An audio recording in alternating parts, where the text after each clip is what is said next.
The Lord be with you. Let us pray. Lord, have mercy upon us. Lord, have mercy upon us.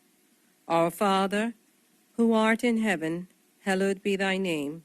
Thy kingdom come, thy will be done, on earth as it is in heaven.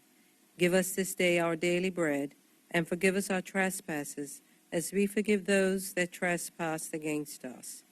And lead us not into temptation, but deliver us from evil. For thine is the kingdom, the power, and the glory, forever and ever.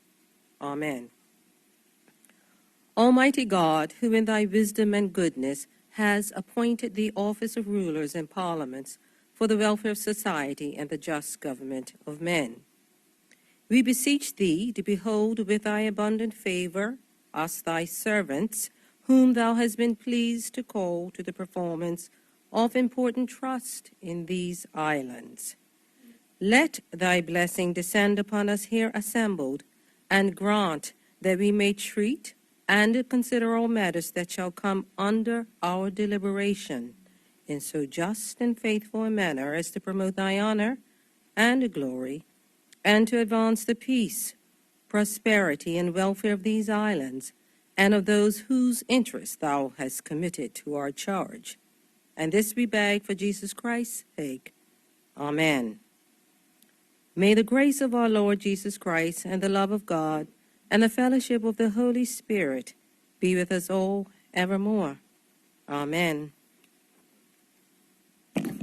Morning, members. As this is our first sitting in the new year, welcome back to each and every one of you, and trust that you had a very enjoyable Christmas season to you and your family.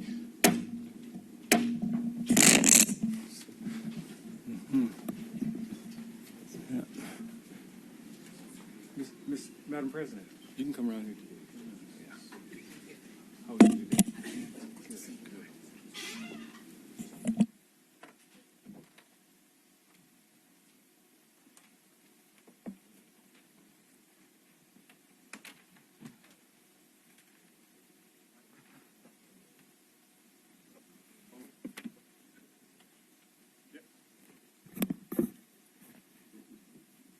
Confirmation of minutes.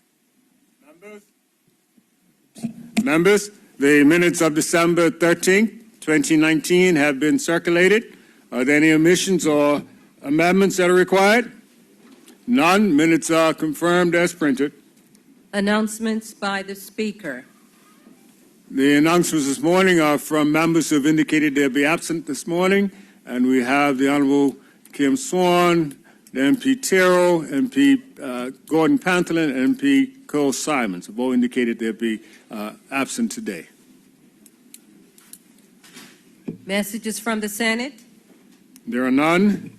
Papers and other communications to the House. There are 3 papers this morning. The first is in the name of the Minister of Finance. Minister?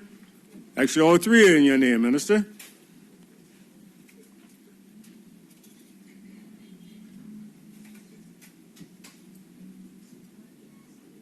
Mr. Speaker, I will do these on behalf of the Minister of Finance. Yes.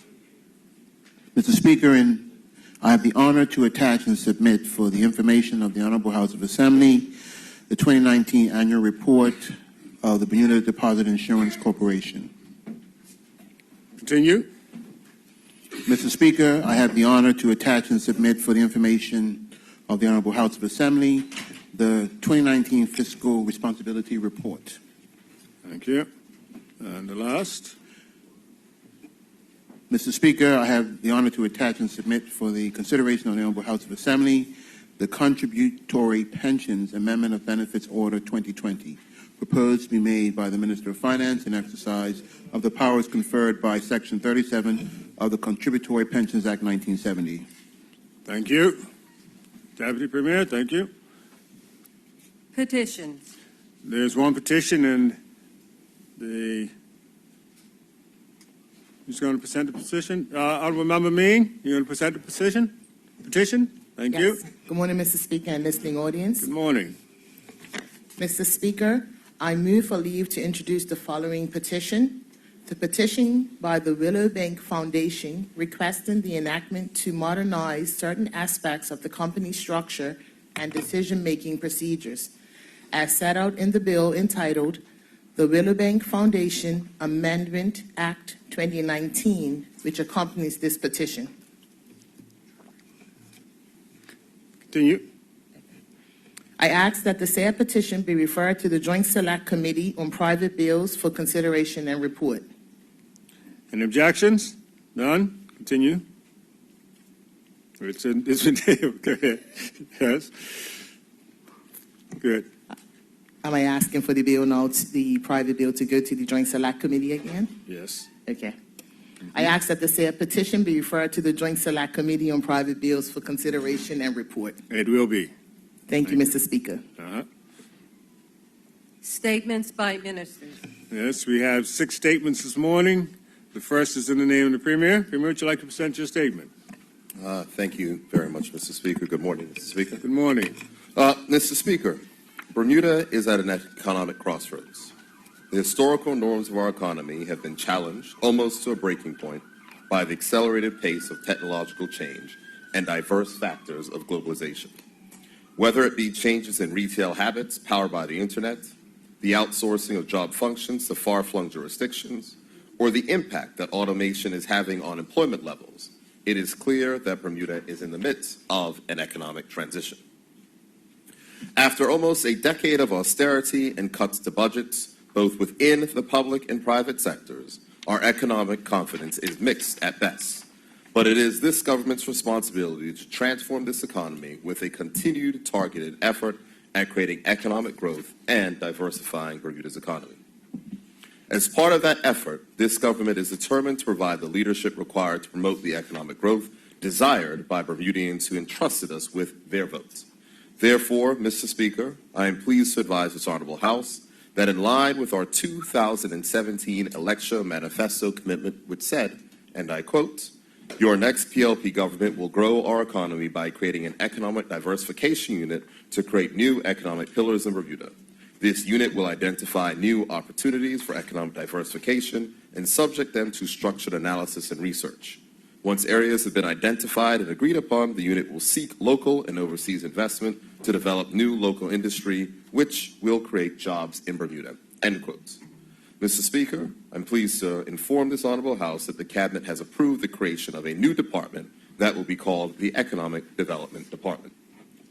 Mr. Speaker, the creation of new economic pillars in Bermuda requires not only foreign direct investment, business development, design of new products and services, and an encouraging regulatory framework, but also the availability of suitable inputs such as qualified labor and upgraded infrastructure. The way these and other elements work together is also critical for sustained economic growth in Bermuda. Mr. Speaker, I requested Management Consulting Services to conduct an assessment of the suitability of our existing organizational structure to meet this government's aim to grow and diversify our economy. The desired outcome of this assessment was an entity with the technical expertise to develop specific industries and promote Bermuda as an attractive location in which to do business. It would also identify new opportunities and develop strategies for economic diversification, growth, and sustainability. Mr. Speaker, driven by the recommendations emanating from the MCS review, this department is being created by the fusion of 3 existing entities that are currently under the remit of the Cabinet Office. They are the Department of ICT Policy and Innovation, the Business Development Unit, and the FinTech Business Unit. I hasten to add, Mr. Speaker, that the merging of these entities will not result in an increase of the number of posts within the civil service, and likewise, it will not result in the loss of jobs for current staff. Mr. Speaker, the mission of this new department is to advance the sustainable growth, development, and diversification of Bermuda's economy. The main objectives of this department are maintain an economic development and diversification strategy for Bermuda, create and facilitate policies and implement plans that support the economic development and diversification goals, analyze innovative developments and trends through research and stakeholder engagement, position Bermuda as an ideal test market for innovative product and industry development, develop a clear education and training plan to drive innovation through foundational learning, fostering entrepreneurship, upskilling Bermudians, and enabling broad access to knowledge. Identify legislative and policy solutions that provide industry confidence. coordinate the work of external agencies such as the Bermuda Business Development Corporation and the Bermuda Economic Development Corporation, and provide a concierge service for new companies that are setting up operations in Bermuda. Mr. Speaker, this new Economic Development Department will concentrate our energy, resources, and expertise in order to stimulate, grow, and diversify our economy. It will capitalize on that which we are already doing well with existing departments and units while keeping pace with new economic trends that can assist with the sustainable growth of our economy. Mr. Speaker, an enormous amount of time and effort has gone into this process. Having made significant progress thus far, we anticipate that this department will be fully operational within the coming months. It is interesting to note that though Bermuda has had ministers responsible for economic development, there has never been a single department in the government responsible for coordinating economic development activity. Sadly, this has led to duplicated efforts, companies being lost to other jurisdictions, and activities being advanced without the necessary foundation to ensure success. Mr. Speaker, this department will not fix all of the woes in our economy, but it is a signal that this government is serious about modernizing our structures and institutions so that we can better deliver for the people of Bermuda. The department will not be starting from scratch and will have the benefit of the latest Bermuda First report, which was commissioned by this government, and the Cornell Queens report commissioned by the Bermuda Chamber of Commerce. Additionally, it will build on the economic progress we've seen to date, with Bermuda being recognized as a jurisdiction that is friendly to technology companies and a center of innovation. Mr. Speaker, economies around the world are grappling with the impact of technology. Almost daily we read of retail failures in countries with larger economies and populations of the millions. What retail and other industries are learning is that the business models of the past must be changed in order to survive in a space dominated by online retailers. Yes, Mr. Speaker, we do have an issue of Bermuda around economic activity, and growth is not at the pace that we desire. But any strategy that implores the government to the people of Bermuda to defy international and technological trends to preserve a business model more akin to 1980 than 2020 may satisfy us in the short term, but it is unsustainable in the long term. This government is keenly aware of the challenging economic circumstances in our country and the impact on the lives of hardworking Bermuda families. The creation of this new department is one step we are taking to better serve the interests of the people and to coordinate the delivery of this all-important work to achieve an economy that is sustainable and working to the benefit of all. I am confident that this move to create this new department will not only reap economic rewards for all of Bermuda, but will also assist in developing a sustainable economy that will benefit future generations of Bermudians. Thank you, Mr. Speaker. Thank you, Premier. The next statement this morning is in the Minister of Finance. Minister.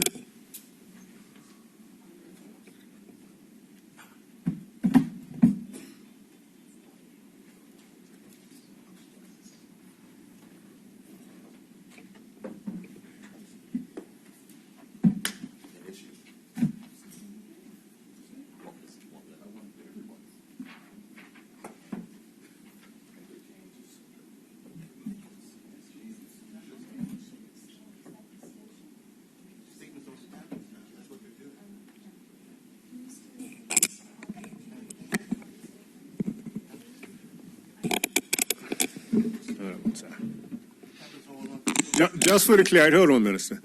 Just for the clarity of members, there is an error in the statement that was on the tablet and compared to the statement that was written. The error was that there was a correct version that came, and somehow the transcript of it isn't coming out correctly, and we're trying to fix that technically now. We're going to go ahead and put it up as it is, and work on getting it sorted out at the meantime, so that the members at least have a statement from the Premier that reference to that.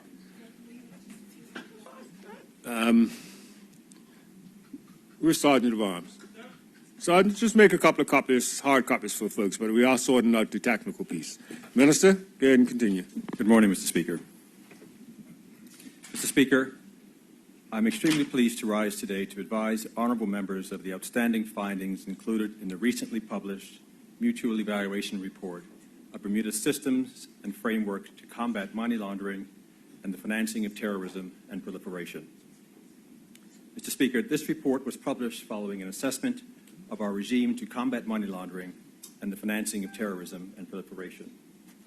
This review was conducted by a team of independent experts from various countries who are members of the Caribbean Financial Action Task Force and comprised of two components.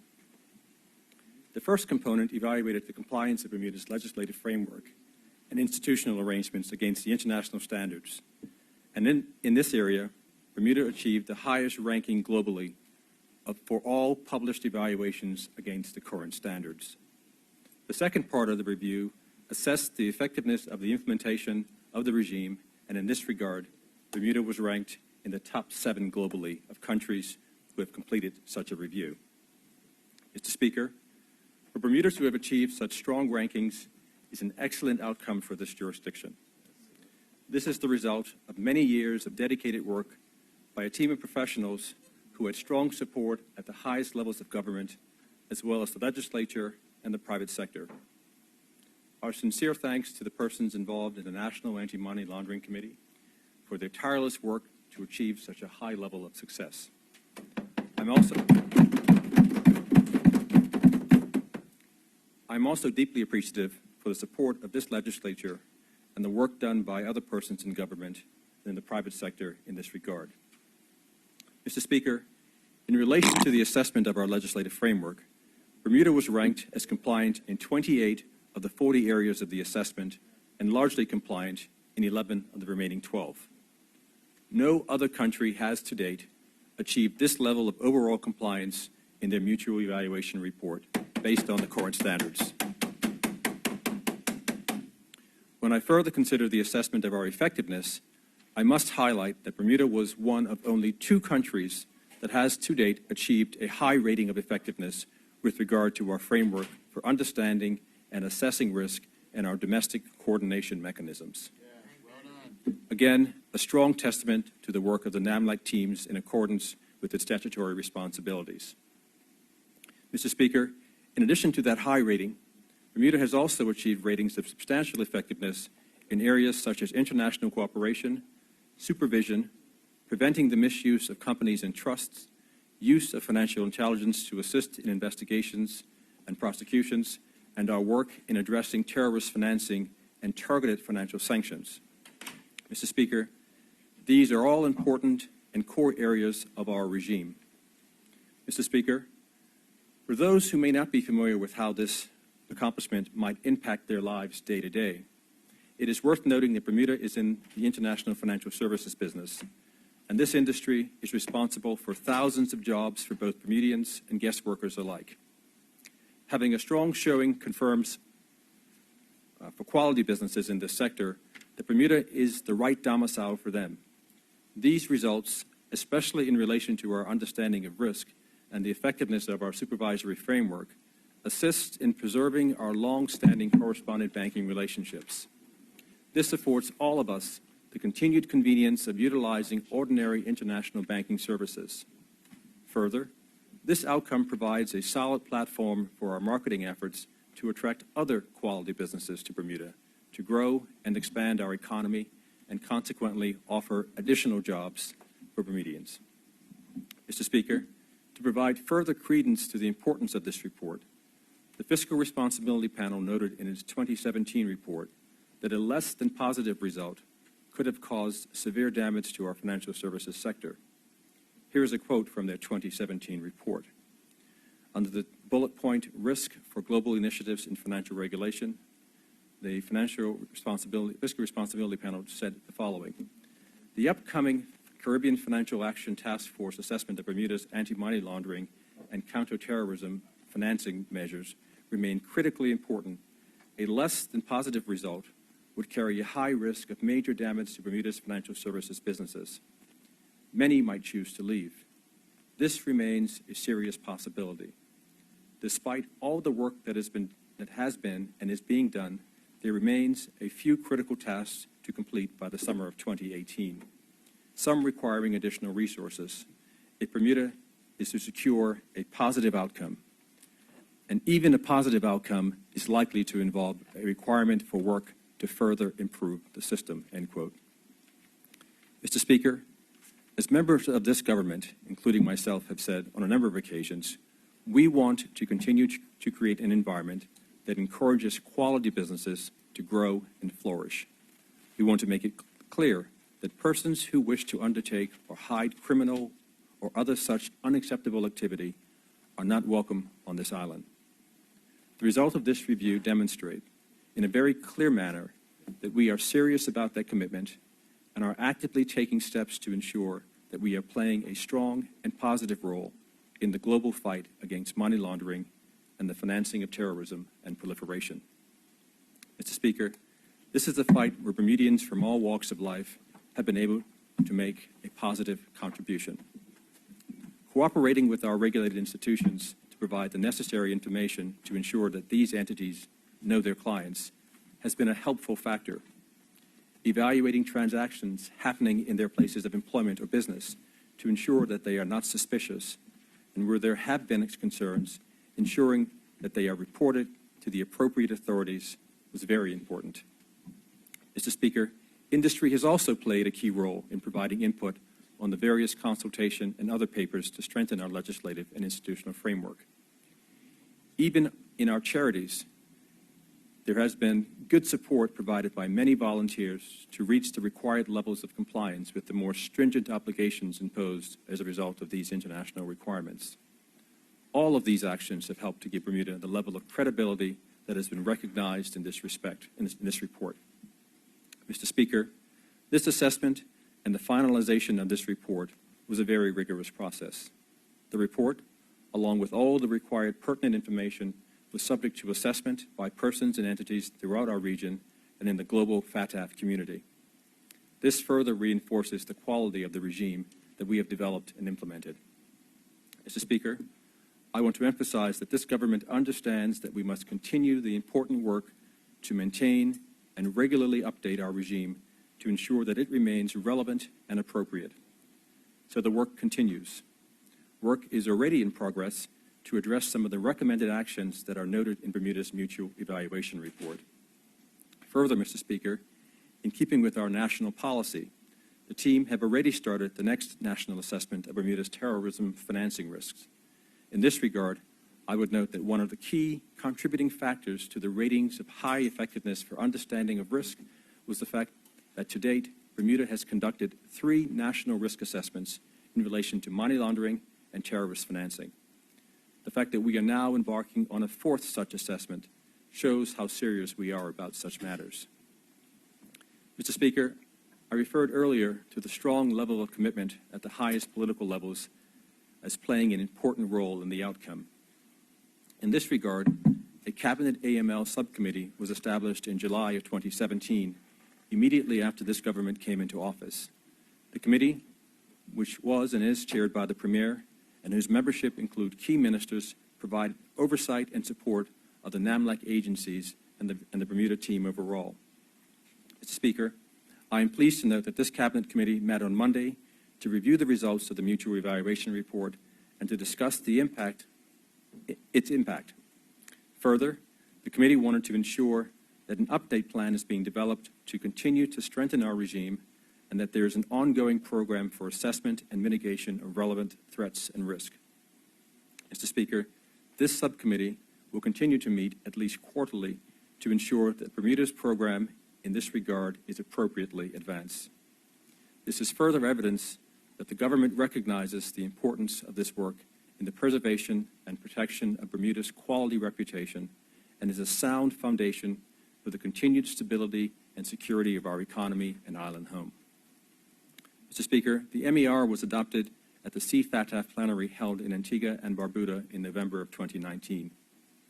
I had the privilege to lead the delegation to Antigua and Barbuda to defend Bermuda's Mutual Evaluation Report at the working group meeting ahead of the formal consideration of Bermuda's report by the plenary.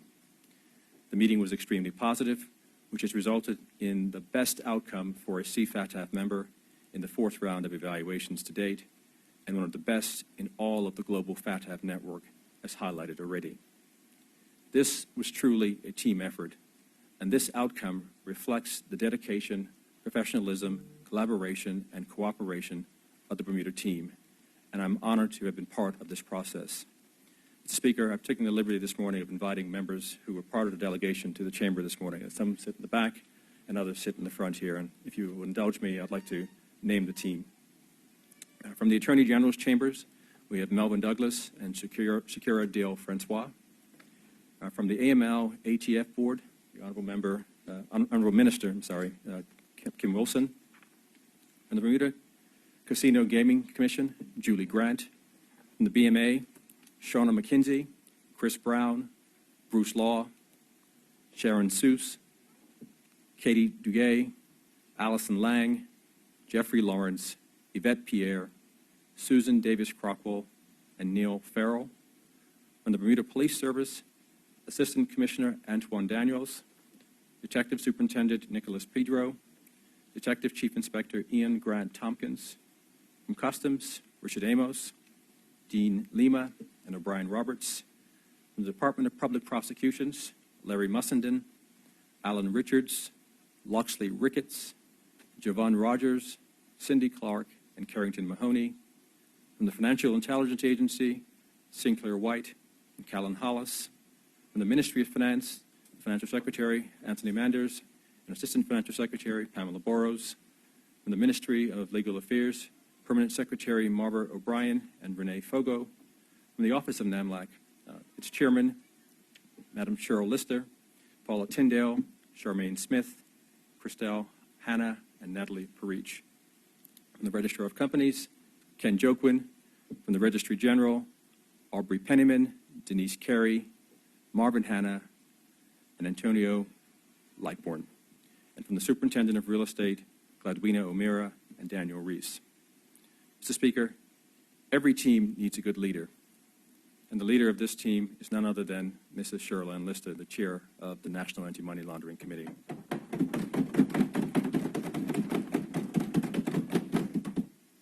I wish to personally recognize and thank Mrs. Lister for her exceptional leadership, professionalism, and commitment over the past few years on this very important effort.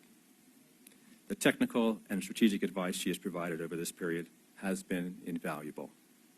Mr. Speaker, the most important qualities of a good leader include integrity, accountability, understanding, humility, resilience, vision, influence, and positivity. Mrs. Lister possesses all of those qualities and has been the taskmaster and inspired the team to do things they never thought they could do.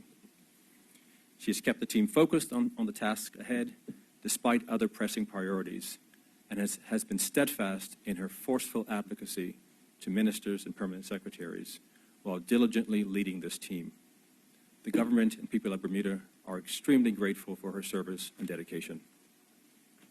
Mr. Speaker, as I conclude, I would like to again highlight the excellent work of that this report represents. We can all feel proud of the ratings that have been achieved. Number one, in overall technical compliance, and in the top 7 in relation to effectiveness of all countries whose assessments have been finalized and published. These ratings place us in the same league as peer jurisdictions such as the United States, the United Kingdom, and Switzerland. To those who have been key to this outstanding outcome, I wish to again express my sincere thanks and appreciation. A special thank you to the NAMLAC team who were key drivers in this process. Well done to all. Thank you. Thank you, Minister. And again, I'd just like to add my acknowledgement to those who have been part of your committee. As he said, the present in the chambers this morning, and congratulations for all your hard work. The next statement this morning is in the name of the Minister of Health, Minister Wilson. Thank you. Good morning, Mr. Speaker. Good morning. Mr. Speaker and honorable members, I rise today to share the most up-to-date information and guidance for residents regarding the coronavirus. First of all, I can assure you that as of this morning, there are no cases in Bermuda or known suspect cases. The Ministry of Health's Epidemiology and Surveillance Unit is in constant liaison with international public health authorities, including the World Health Organization, and in step with them when the coronavirus outbreak was declared a public health emergency of international concern travel last evening. Mr. Speaker, travel advice revisions are being considered accordingly, and the Ministry of Health will continue to keep the public abreast of developments. Any situation posing a risk to the safety of the public will be communicated through official Ministry of Health channels. Mr. Speaker, the World Health Organization has stated that in China, the risk of the coronavirus is very high, and the risk to all other countries is consequently also high due to extensive global travel. We are a hyper-connected world nowadays, which raises the likelihood and speed at which communicable diseases can spread between countries. Accordingly, the Ministry of Health's Epidemiology and Surveillance Unit are treating the local threat level as elevated and are in a state of heightened preparedness for a public health emergency. Mr. Speaker, this means that the Epidemiology and Surveillance Unit is working closely with all other relevant stakeholders from different disciplines and sectors of society to plan and prepare for the possible introduction of the coronavirus. Mr. Speaker, this work also includes working very closely in collaboration with Airport Customs, Immigration, and Skyport to enhance screening of arriving travelers and direct those with a travel history risk for further monitoring and assessment. Mr. Speaker, that includes arriving travelers will be asked about their travel in the past 21 days and about current illness. Those who have spent time in jurisdictions considered at very high risk will be given health instructions for follow-up and advice on self-monitoring for illness for 14 days. Mr. Speaker, I reiterate for the benefit of the listening public, there are no cases or known suspect cases currently in Bermuda as of approximately 9:30 this morning. To be classified as a suspect case, the World Health Organization has defined specific criteria that an individual must have, and this, Mr. Speaker, includes a relevant travel history risk or contact risk. Our medical teams, who liaise directly with international public health agencies, advise us that the 2019 NCOV, or coronavirus, has not fully been characterized in terms of its origin, mode of transmission, and how it makes individuals ill. Much of this information is just being gathered in clinical research settings worldwide. What we do know is that it appears to have been transmitted from infected animals or humans to other humans. It takes between 2 to 10 days to incubate before making an infected individual ill with fever, cough, and difficulty breathing. A high percentage of those infected become seriously ill, and a smaller percentage die from the infection. To date, Mr. Speaker, most fatalities have been individuals with other serious medical conditions, such as heart, lung, kidney, or liver disease. The situation is extremely dynamic, changing every few hours as information is gathered and shared by public health authorities. Therefore, Mr. Speaker, information available to the public is accumulating rapidly, and the public must stay abreast of changes and developments through trusted sources only. The World Health Organization website and the U.S. Center for Disease Control and Prevention are trusted sources for up-to-the-moment global information. Mr. Speaker, it is critical for the public to turn their attention only to established, trusted sources of health information, particularly in today's environment, which is rife with fake news via social media. The public is urged to rely on credible information sources, in particular the Bermuda government website, its Facebook, Twitter, Instagram feeds, and the Tree Frog app are the official sources of the Ministry of Health information. This will be updated continuously as information is received and confirmed. If a case of coronavirus is confirmed in Bermuda, contact tracing will begin immediately and relevant individuals will be contacted by the Ministry of Health staff. Any situation posing a risk to the safety of the general public will be communicated through official Ministry of Health channels. The public is urged to follow the advice of public health authorities. If you have not had a seasonal influenza shot, get one from your healthcare provider or the Department of Health clinic. Avoid visits to the emergency department unless there is an emergency. If you are ill with an infectious disease, stay home from work and social gatherings until you no longer have a fever or cough or vomiting and diarrhea. Always cover coughs with tissues or sleeves and wash your hands for at least 20 seconds. And restrict non-essential travel to areas known to be affected with the coronavirus. These areas, Mr. Speaker, are updated regularly on the World Health Organization's website. Keeping Bermuda safe will need cooperation from the whole community, and Bermuda pulls together in the face of emergencies, Mr. Speaker, and in this case, we must also pull together to prevent it. Thank you, Mr. Speaker. Thank you, Minister. The next statement this morning is in the name of Minister, next two in the name of the Minister Fogo. Minister, would you like to do your first one? Thank you, Mr. Speaker. Good morning to the House and good morning to the people of Bermuda. Mr. Speaker, I rise today to provide this honorable House with an update on the introduction of a minimum and living wage in Bermuda. My honorable colleagues will recall the report of the Parliamentary Joint Select Committee on the establishment of a minimum living wage regime for Bermuda, submitted to this House on the 20th of July 2018 by the honorable member, Mr. Rolf Commission, who chaired the committee. Mr. Speaker, this government made a commitment to commence consultation on the Joint Select Committee report on a livable wage with the intent of enacting a living wage regime. Mr. Speaker, the consultation began with town hall meetings in May last year, including St. Paul's Church in the city of Hamilton, St. George's Cricket Club at the East End, and Somerset Cricket Club at the West End. The panel members included the Honourable Member, Mr. Commission, Mr. Philip Parentchief, Mr. Cordell Riley, Mr. Nathan Kowalski, Mr. Philip Barnett, and Mr. Chris Furbett. Mr. Speaker, the town halls were well attended, and after the panel members presented their views on a minimum living wage, it was then open to members of the public to ask questions. This generated some lively discussion with the panel, and the public's knowledge and engagement on the subject was very encouraging. The consultation has not stopped with town hall meetings, and I have also had meetings with the Chamber of Commerce to update them, including meeting with their restaurant division on Wednesday just past. Mr. Speaker, you will recall that this honorable House, with unanimous support, passed the Employment Wage Commission Act 2019, which came into effect in October of last year. The Act provides, amongst other things, for the establishment of a wage commission.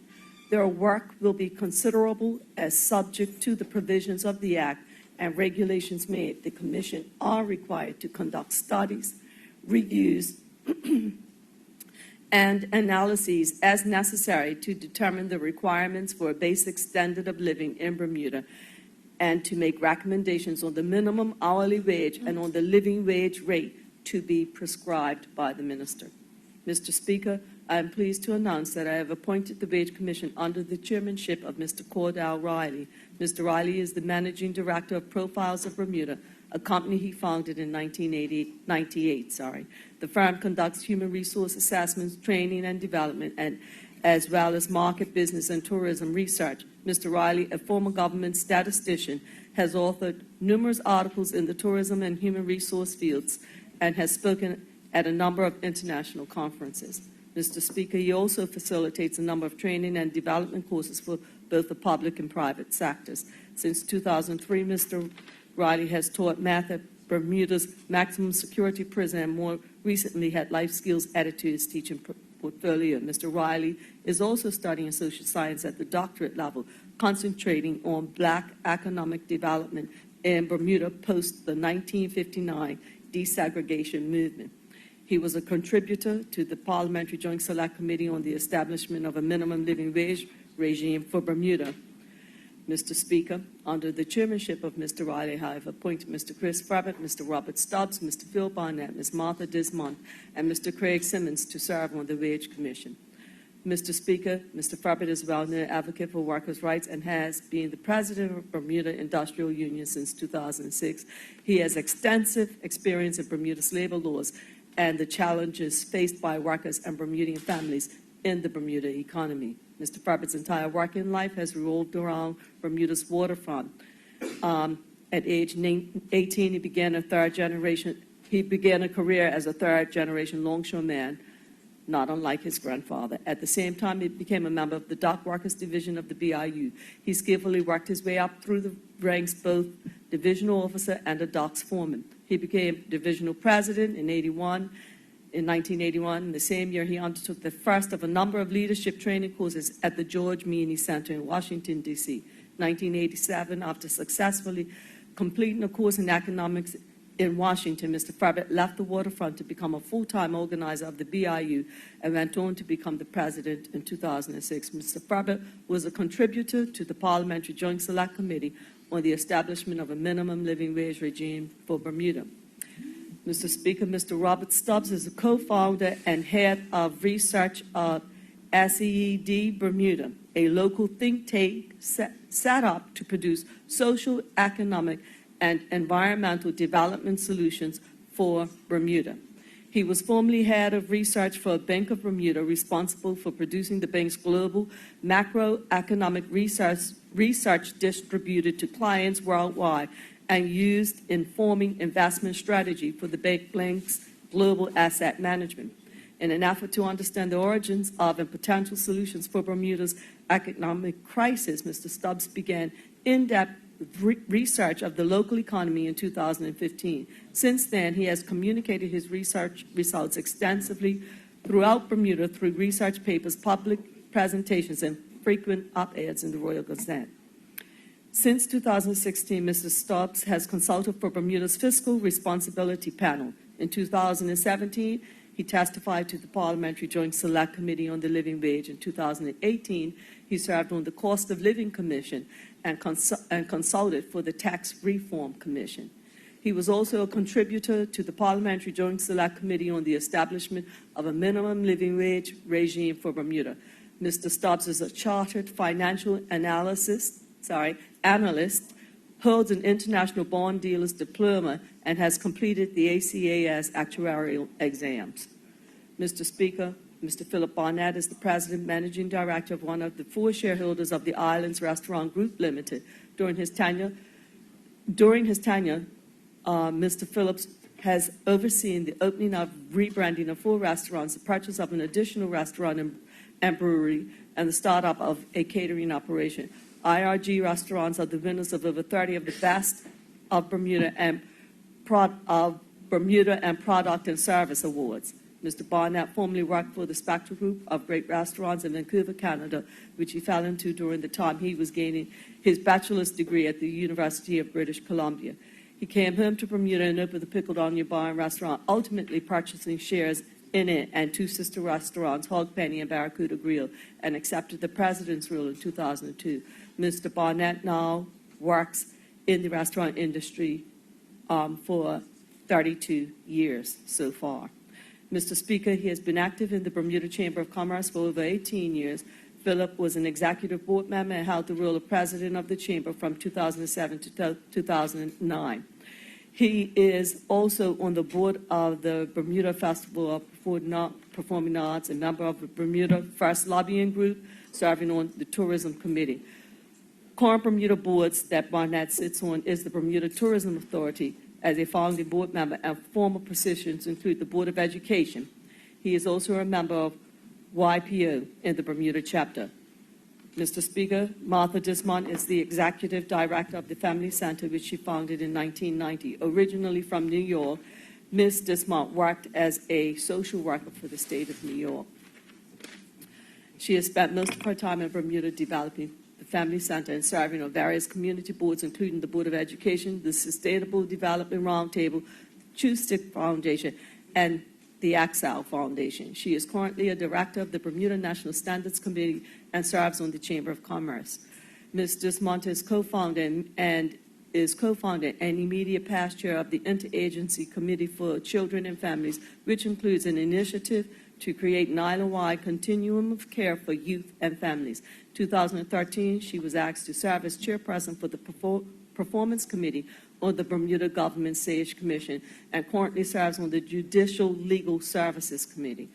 Mr. Speaker, the Family Center became the first social service agency to receive international accreditation from the Council on Accreditation based in New York City.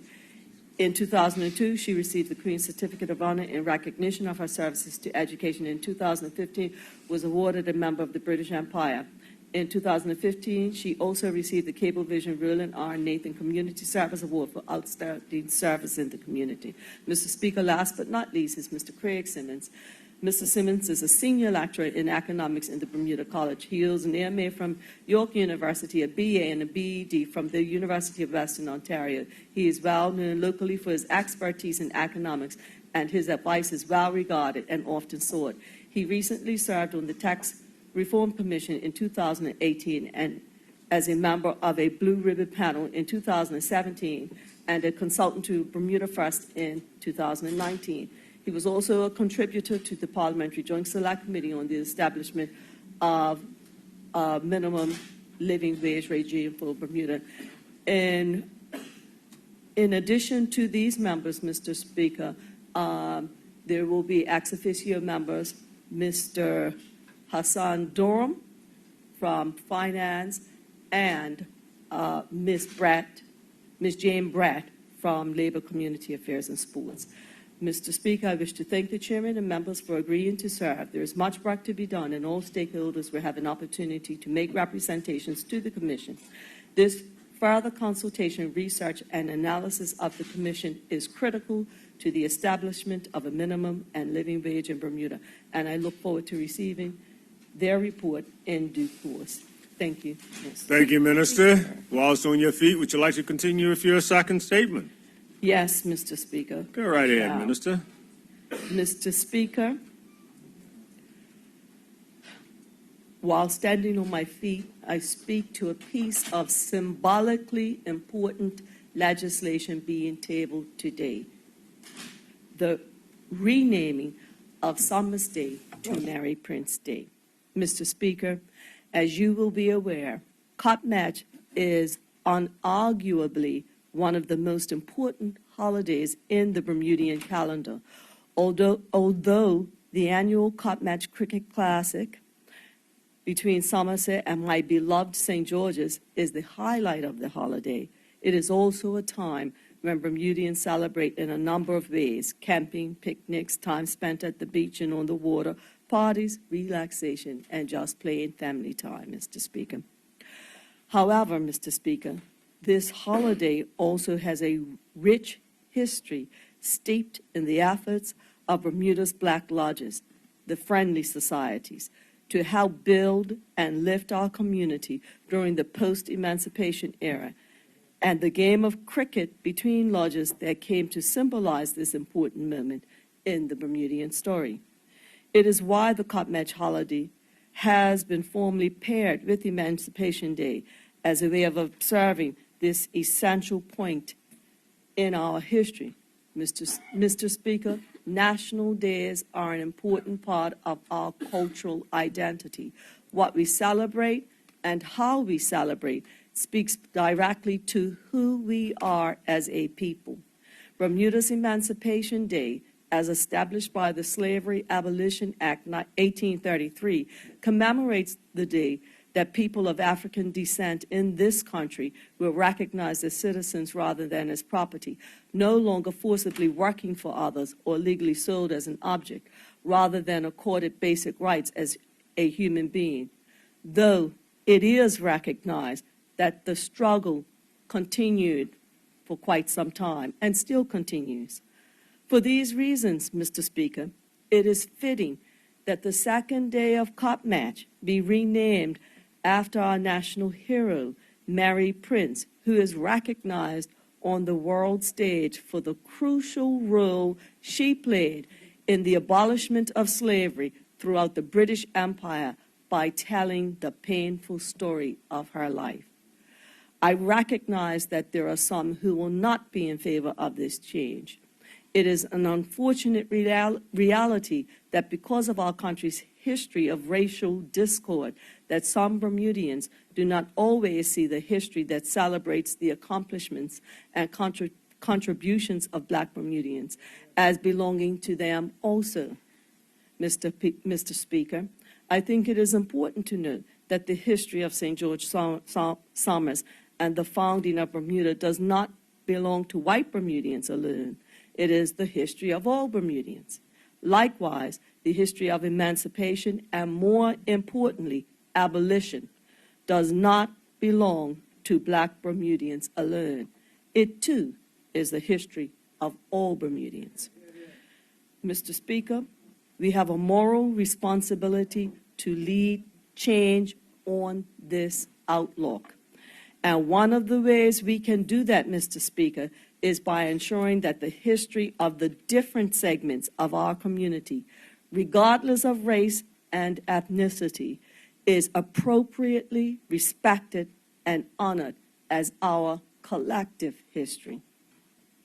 Mr. Speaker, the origins of Copmatch lay squarely in the observance of emancipation, and by returning Copmatch to the observation of emancipation and the abolition movement, that it was always meant to be, we show both a respect and understanding for that pivotal moment in our history as Bermudians. Our complete history must be told. In this year that we will now celebrate our 400th anniversary of Parliament, this helps to serve as a reminder and crucial reason why we must recognize the efforts of all who have contributed to the growth of our society, making it more democratic. Merry Prince Day, I'd like to just recognize the work and push from members both MP Famous and Rolf Commission in trying to make this happen. Thank you, Mr. Speaker. Thank you, Minister. The last statement this morning is that in the name of Minister Keynes. Minister, would you like to do your statement now? If it pleases you, Mr. Speaker. It does. Continue. Mr. Speaker, the start of 2020 greeted us with the welcome news that 2019 was the first time in over 20 years that no homicides were recorded in Bermuda.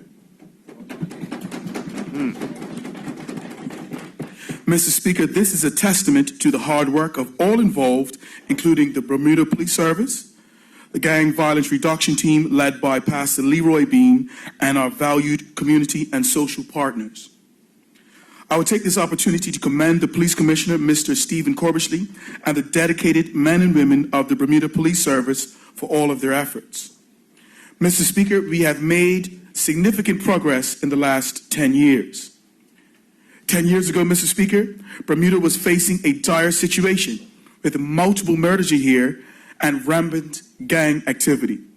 In fact, between 2009 and August 2017, Bermuda had recorded 48 murders, inclusive of firearm fatalities.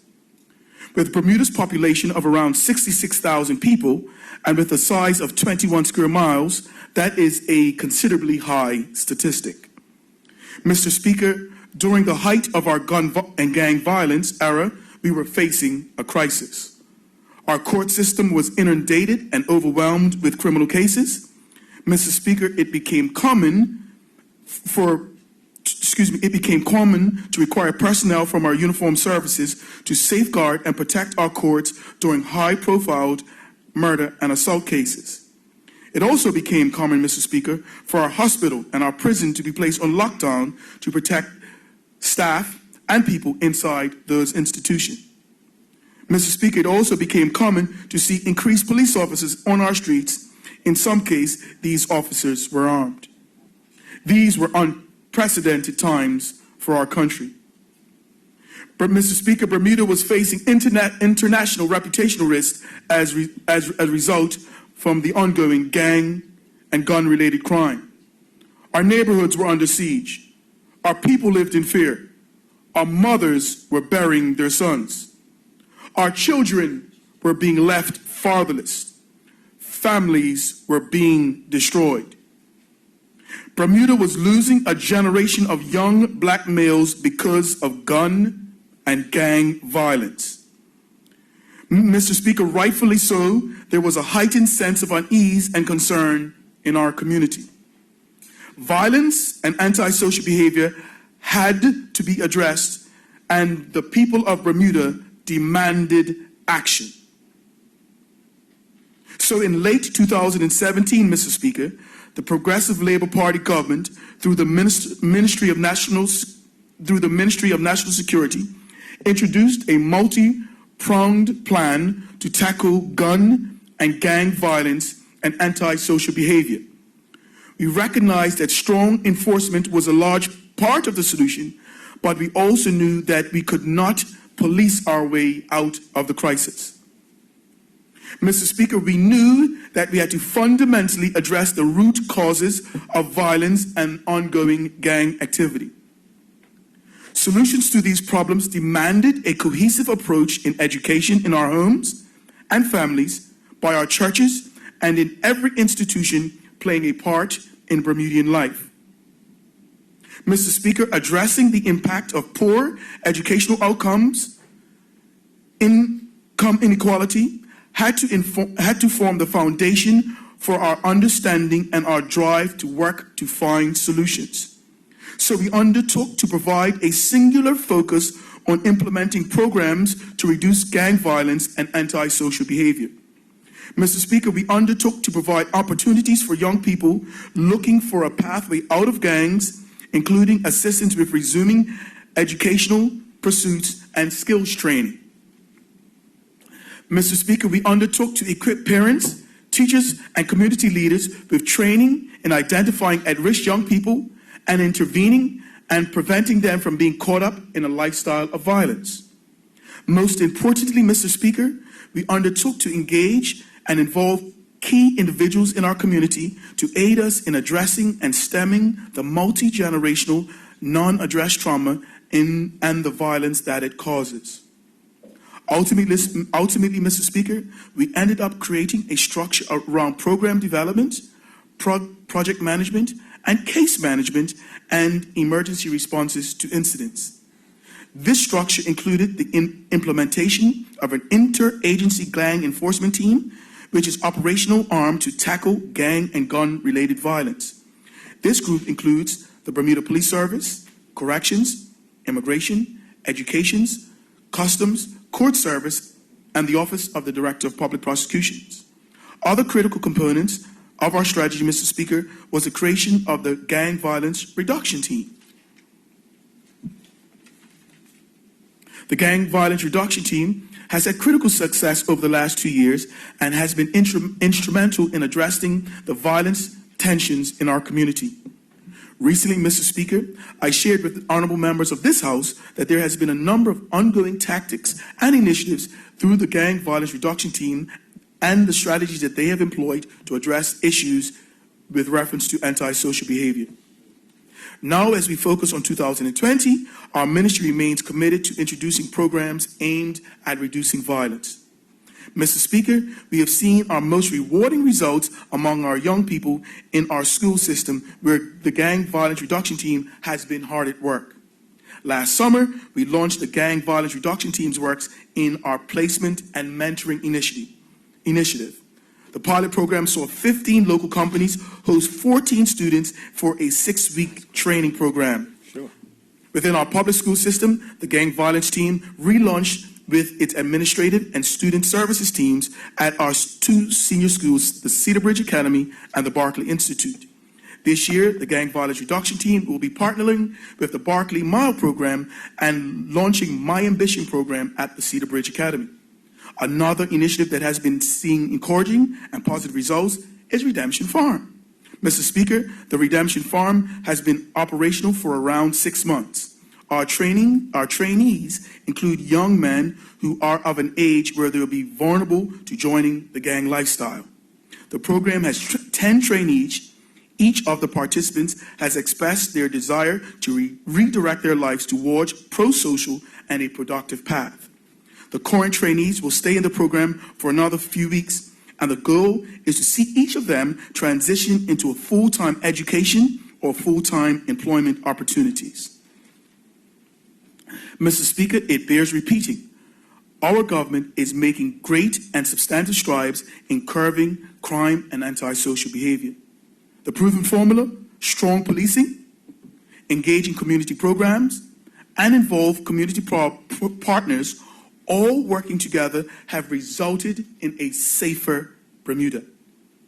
As a country, we must commend the Gang Violence Reduction Team led by Pastor Leroy Bean for the outstanding work that they have done. I also wish to again thank the Bermuda Police Service for their invaluable partnership and for the enforcement efforts aimed at combating violent crime in Bermuda. Lastly, Mr. Speaker, none of this success would be possible without the partnership and support from our private sector businesses who believe in the work that we are doing, and of course, to our community and social partners. We know that we have still much work to do, and ultimately, we all want a better country and a safer country, and more importantly, a more prosperous country. We must continue to work together to make sure that Bermuda's neighborhoods and our communities are a safe place for all. Thank you, Mr. Speaker. Thank you, Minister. Reports of committees. There are none. Question period. Question period. Members, this brings us to our question period for today. And we have questions on the order paper as well as questions that will be asked from the statement. And we'll start with the questions on the order paper. The question is going to be carried over once again. The first question to Premier. The second question is from the Honourable Member Dunkley. Honourable Member, you have 3 questions to the Minister of Finance. They indicated that you wish all responses to all 3.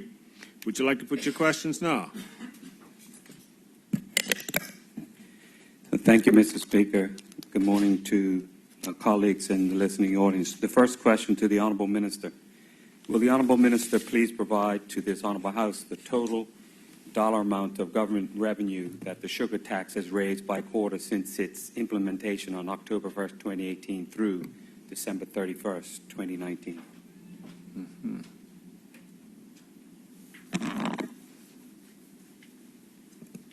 Mr. Speaker, Good morning. the total amount of sugar tax that has been raised since October 1, 2018 is $501,450.28.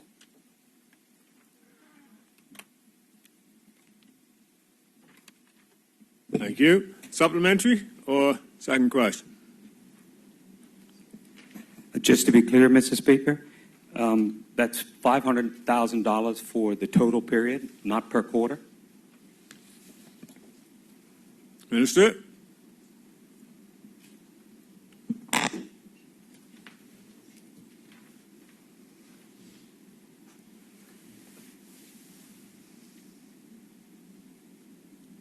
I'm sorry, Mr. Speaker. I've got 2 bunches of data here. Take your time.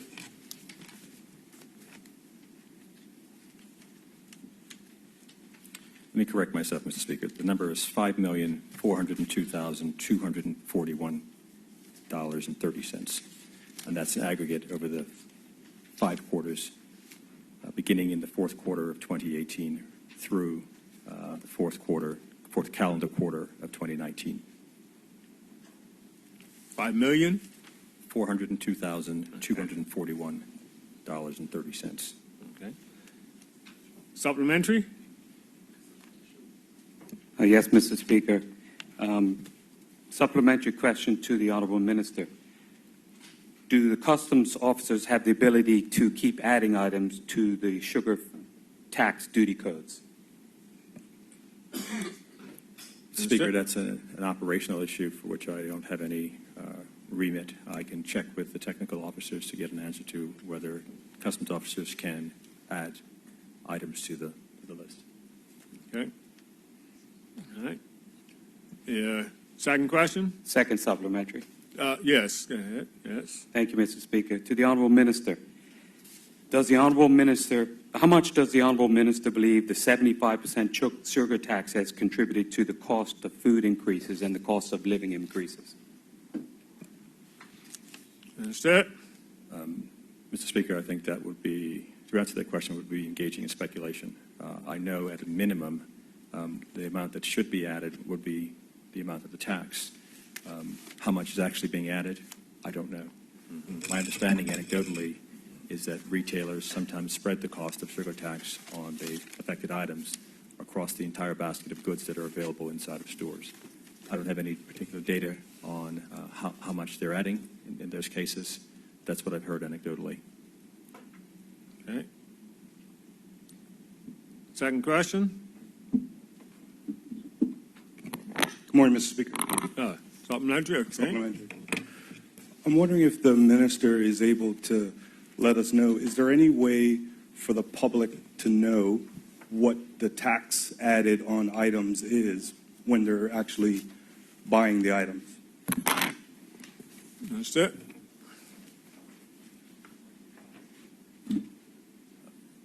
Speaker, inasmuch as the retailers decide to identify those costs, no. Right.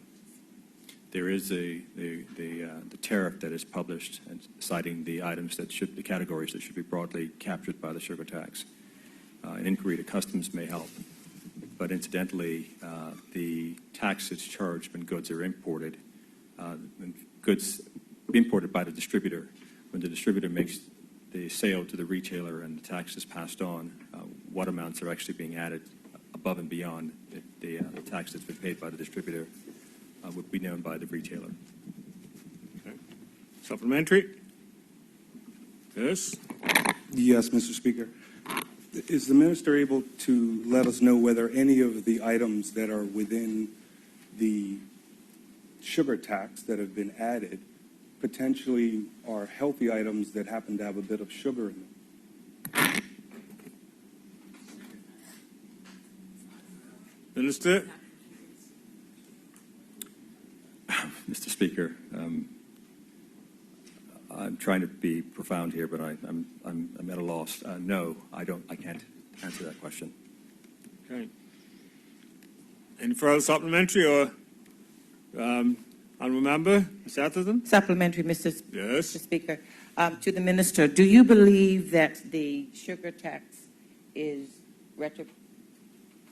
regressive or it is an unfair tax?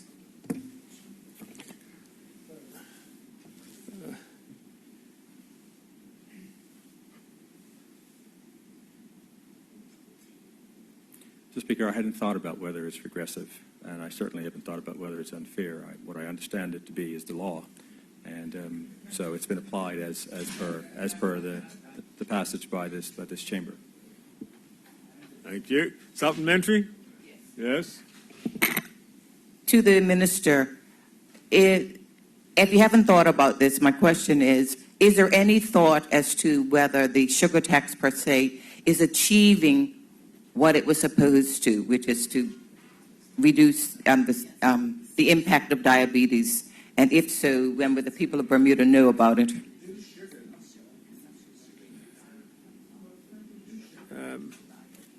Minister? My understanding, Mr. Speaker, is that work is actually being done right now to assess the impact of the tax. Early reports are that there have been some decreases in the consumption of sugary drinks, and inasmuch as that was one of the intended goals of the policy and the law, then I would suggest that the sugar tax is having the desired effect in terms of reducing the usage of or the consumption of goods that are high in sugar content. Okay. Supplementary from the opposition whip. Good morning, Mr. Speaker. Good morning. Just a question following on from that. So based on the tariffs that are being placed on the sugary items, is there any way to measure the particular, a reduction in the importation of certain, especially sort of bulk sugary items like sodas or sugar itself, refined sugar? Any way to monitor the reduction of the importation of those goods as a way of saying, well, either the market no longer wants these products or that distributors are choosing not to import as much because of the tax?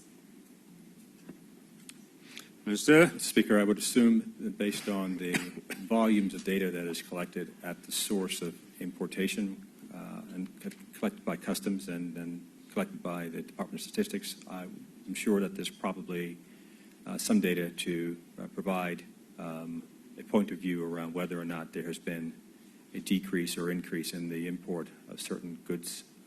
I haven't seen that data, I haven't requested it, but I know that volumes of data are actually collected, and it would be interesting to understand what goods are seeing increases and or decreases in their importation. Thank you. No further supplementaries? Would you like to put your second question?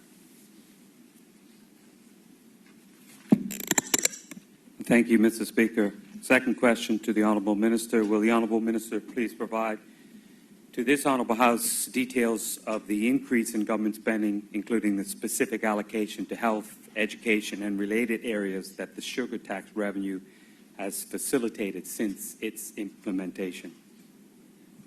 Minister?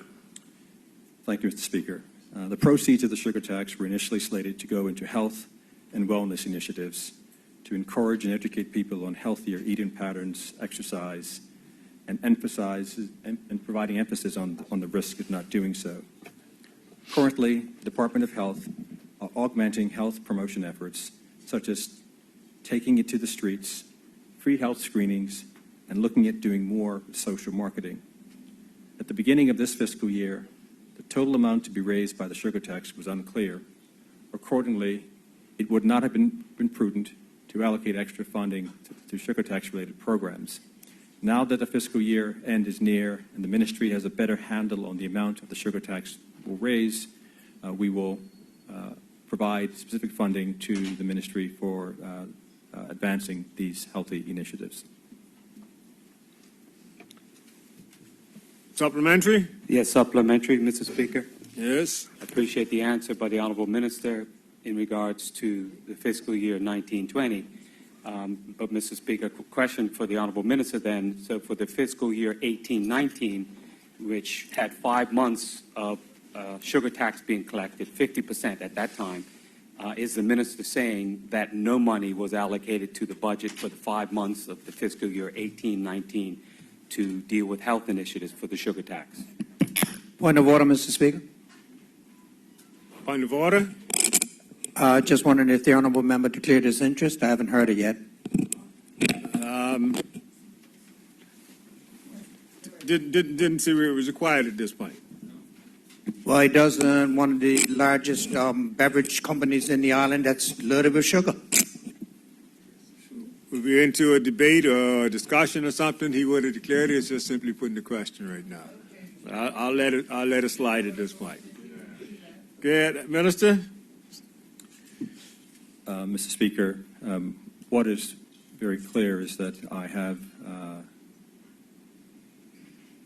determined the amounts of taxes that have been raised from sugar tax, and the obligation now is to ensure that those amounts are allocated as appropriate to healthy initiatives. It is difficult to project, sometimes with some level of exactness, tax receipts. And so I have the information. We will ensure that the Ministry of Health has funding to support incremental initiatives around healthy lifestyles, et cetera, from proceeds of the sugar tax. But in the first quarter that I have evidence or results for, we raised approximately $290,000. We now have the benefit of 5 quarters of information. And so, as I said before, now that we have the benefit of hindsight, seeing what the numbers are, I can now do a better job of allocating. Doing so in advance would have been premature. Thank you, Mr. Speaker. Yes. Mr. Speaker, thank you for clearing up about the Second interest. supplementary? Yeah, second supplementary. Yes. Thank you for clearing up about the interest and the honorable member. You can just put your second question. Put your second Yes. question. I can get to that in more detail later. So, Mr. Speaker, we've learned that $5 million has been raised so far, and government is still considering initiatives. We heard from the Honorable Minister some of those initiatives. We heard from the Honorable Minister of Health that we are taking it to the streets and providing free health screenings and social media marketing. Mr. Speaker, so the question to the Honorable Minister is, what new initiatives are going to be launched? Because there was much fanfare about the tax and healthy options and healthy initiatives, but we are many months on, and it seems the government is still making things up or still deciding what to do. Meanwhile, if health was such a big issue, these initiatives would have been launched. So what new initiatives are going to be launched? Because most of these initiatives have been around for some time, and social marketing Try is and not be really an more initiative. precise. Yeah, it ran on a bit. Try and be more precise. Well, sometimes answers go on to the question. So Just- what just- new, Yeah. Mr. Speaker, what If new you can fine initiative? tune the question, we can get a clear answer for you. 3 words. What new initiatives? Thank you. Mr. Speaker, I think it was Tuesday that I released the pre-budget report and announced that the 21st of this month would be the delivery of the budget for 2020-2021. I would encourage the honourable member to wait for the 21st to hear the initiatives that will be planned by this government with respect to sugar tax proceeds. Thank you. Third supplementary from the Honourable Member Atherton? Yes. Mr. Speaker, to the minister, as the previous government, we had identified some high priority areas, one of which was the diabetes, and therefore there was supposed to be emphasis on decreasing the acuity of illness in terms of diabetes and through education. And what I wanted to find out, since the new government has been in place and the sugar tax has been in place, could the minister indicate what new initiatives have taken place since the government came into effect? Minister? I'll refer the honourable member to my prior answer to the question. Did you get the response? I did. Okay. Second And supplementary? thank you, Mr. Speaker, for the chirp that I heard. I'm reading from the action plan that's part of the government initiative and on the website from the previous government. So anyway, my second question relates to the fact that there was supposed to be action on halting the obesity and diabetes in Bermuda and reducing the rates down from 34% and 12% in terms of obesity and diabetes. Could the minister indicate as whether any of that has been achieved and whether he, in conjunction with the Minister of Health, could say whether we are seeing the change that Bermuda needs? Minister?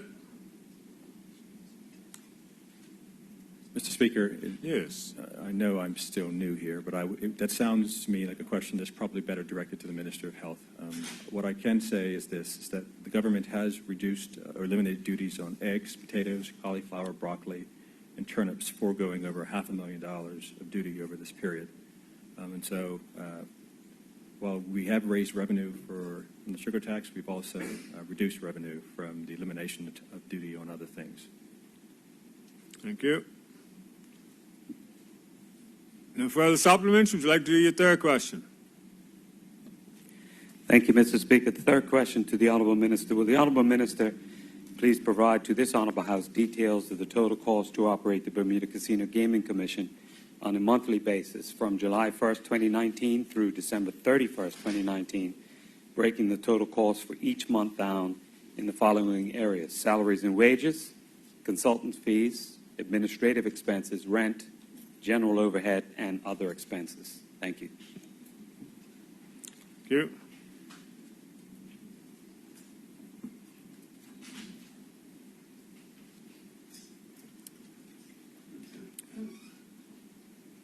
Mr. Speaker, the details of the total cost to operate the Bermuda Casino Gaming Commission on a monthly basis from July 1, 2019 through to December 31st, 2019, breaking down the costs for each month down in the categories of salaries and wages, consultant fees, administrative expenses, rent, general overhead, and other expenses are as follows.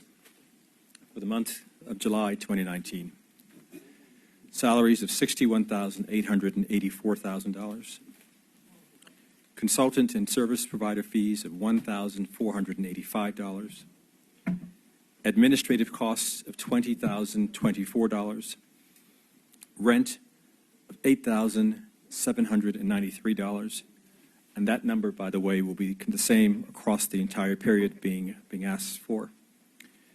General overhead of $7,666, other expenses of $8,455 for a total of the categories that have been requested of $108,306. For the month of August 2019, salaries of $63,660, consultant and service provider fees of $7,086, administrative costs of $20,262. I mentioned the rent before of $8,793, general overhead of $10,610, and other expenses of $8,379 for a total of $118,790. September of 2019, salaries of $65,449, consultant and service provider fees of $35,348, administrative costs of $15,315, rent, the same number being the $8,793, general overhead of $7,171, and general expenses of $25,324 for a total of $157,399. October, salaries of $65,467, consultant and service provider fees of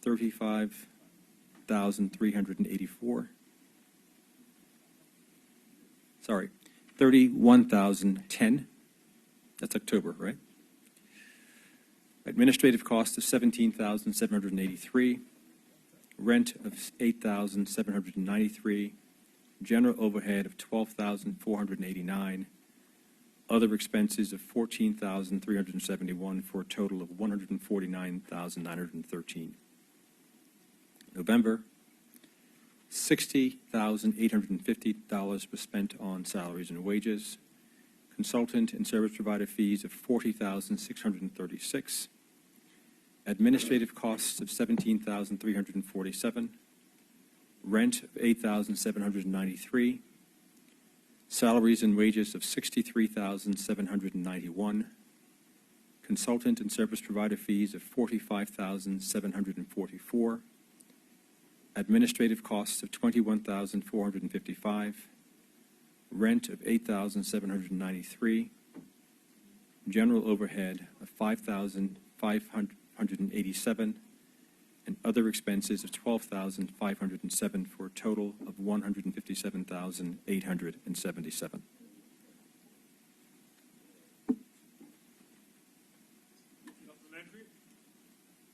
Supplementary? Yes, Mr. Speaker. In I think it was July of 2019. Yes, it was 12th of July 2019. The Honorable Minister provided a statement in regard to the Bermuda Casino Gaming Commission. And he listed three priorities at that time. They were, in my words, to fill the post of Executive Director, to obtain a correspondent banking partner, and passage of legislation. Can the Minister please update on those three areas of priority? Minister?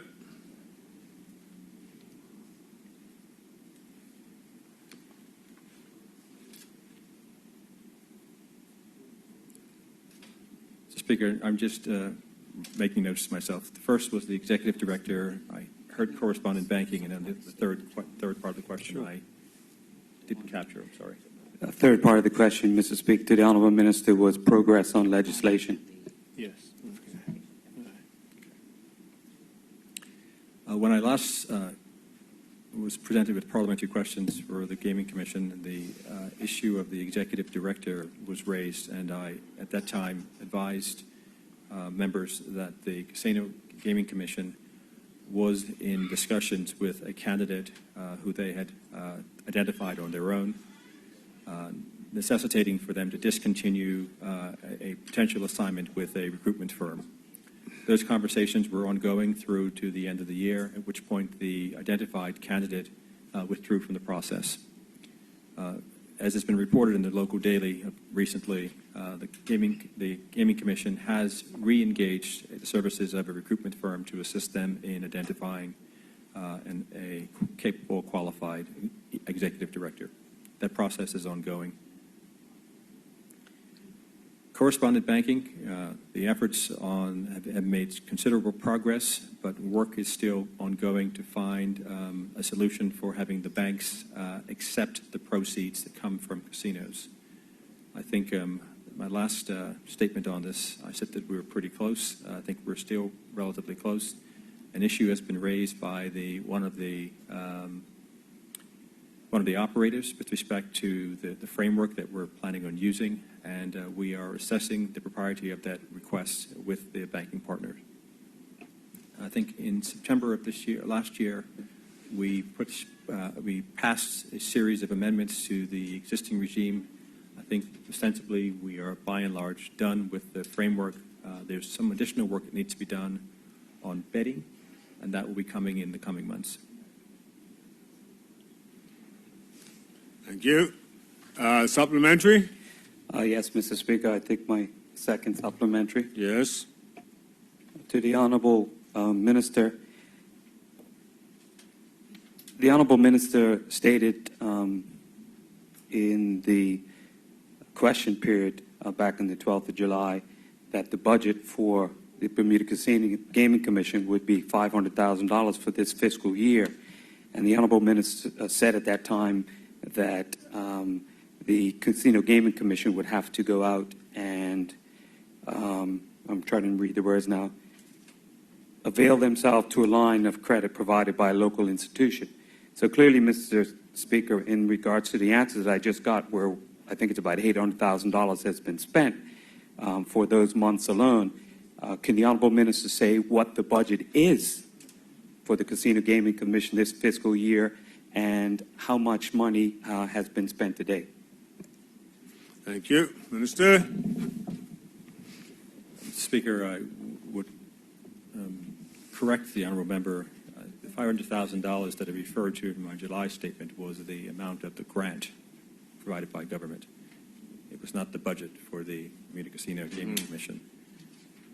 I'm waiting for the technical officers to provide me with a more detailed response on the budgeted amount for this calendar year.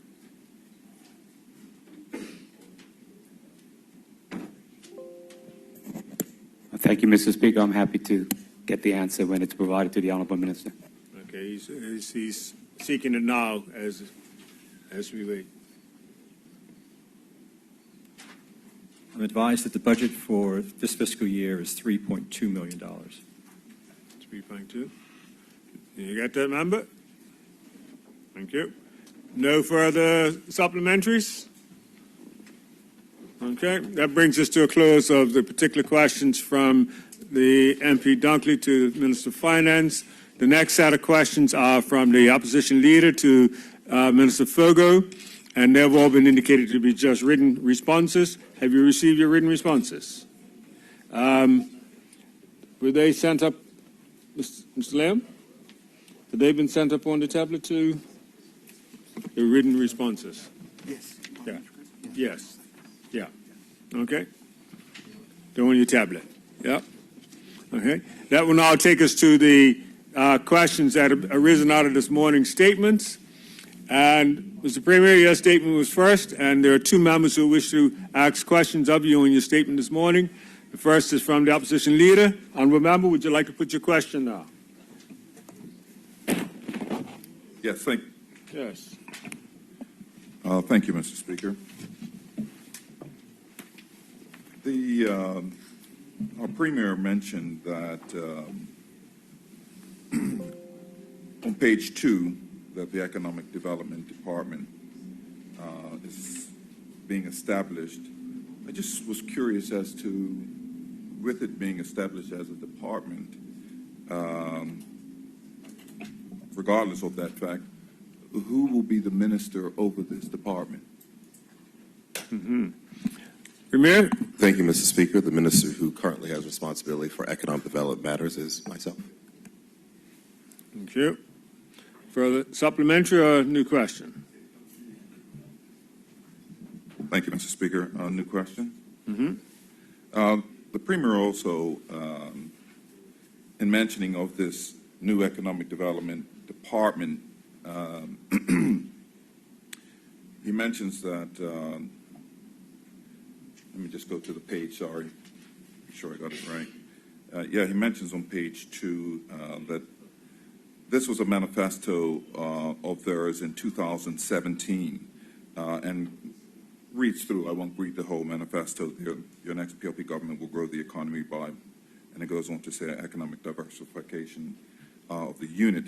I guess my question really is in 2017, the critical stages of the economy existed then. They've only, arguably in many people's minds, gotten worse. Why are we now just seeing this action taking place when in 2017 we understood the conditions? Why did we not put something into place? Now we're moving on almost 3 years.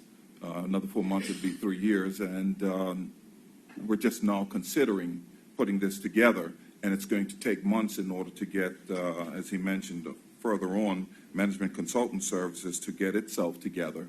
Why are we just now doing this when it's now taking 3 years, considering the economy? Premier? Mr. Speaker, I'll just let the honorable member know that first thing is that the Bermuda economy recorded growth. Second thing is, Mr. Speaker, is the honorable opposition leader should know and should be aware of, is that as he heard earlier today, the Minister of Finance talk about our CFATF report and recognizing the incredible amount of work that had to be done on the government, because I have reminded persons, Mr. Speaker, that one of my first meetings coming into this office was a meeting with Cheryl Lister and recognizing that we had an examination that was upcoming, and the former government dropped the ball and didn't actually get much done, and we had to make sure to catch up to keep our ratings. Now, the fact is, Mr. Speaker, that there are a number of election manifesto commitments that were laid out by the Progressive Labor Party government, in total over 100, and as I've reported to members previously, over 40% of those matters are completed. This will be another one in addition to other matters which are being delivered today. So, Mr. Speaker, as we continue to go on, the fact is that this department is not going to be the cure for all woes. The management services review, because you want to do things properly, was started. A couple, I don't know exactly when it was started, but it was started and it has now been completed. We've gone through the steps, taken it through cabinet, had to get the consultation of unions. The former leader of, the opposition leader should know the process for setting up a new department, and we want to make sure we get it right. This wasn't started yesterday, Mr. Speaker. This is a process which is concluded, and it will be reported and it will be included as a new department inside of the budget, which is presented on February 21st. Mr. Speaker, I just wanted to inform all members of this at this time. Thank you. A supplementary or new question? No, Mr. Speaker, living in the cloud. Third question or supplementary? Third question. Third question? Yeah.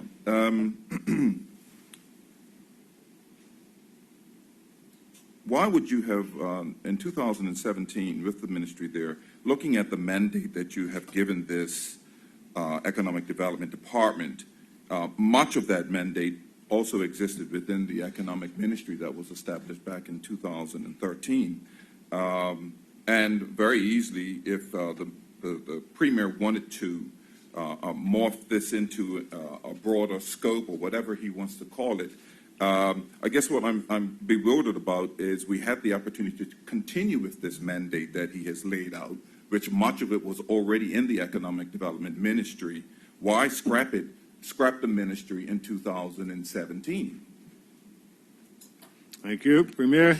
Mr. Speaker, we do know that the opposition leader may have trouble with his memory. So he will note that there was a Ministry of Economic Development that was in place in 2017, led by Minister Jamal Simmons, Mr. Speaker. But he's also, Mr. Speaker, identifying and making the exact reason and argument why it is necessary to actually create a Department for Economic Development. Mr. Speaker, just about every single country in the world has departments of government that are focused on this. And it should not be something that's ad hoc. It should not be something that may be in a ministry that doesn't have a defined scope and structure, that doesn't have a defined mission, that doesn't have assigned resources. That, Mr. Speaker, is part of the problem.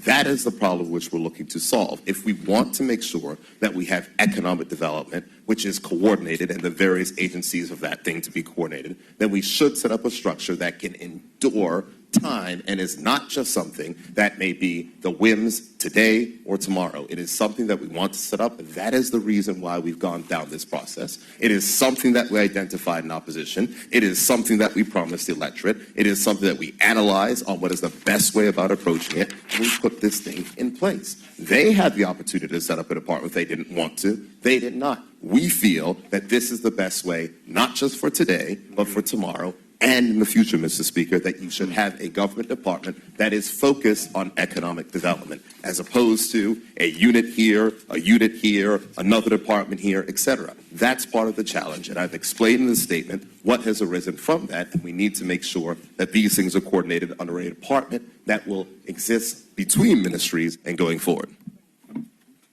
Thank you, Premier. Supplementary? Supplementary. Yes. Mr. Premier, do you accept that Bermuda currently doesn't have a Ministry of Economic Development? Premier? Economic development matters, Mr. Speaker, are handled by the Cabinet Office, and so I am the minister responsible for it. And so I do not accept that, and we will continue.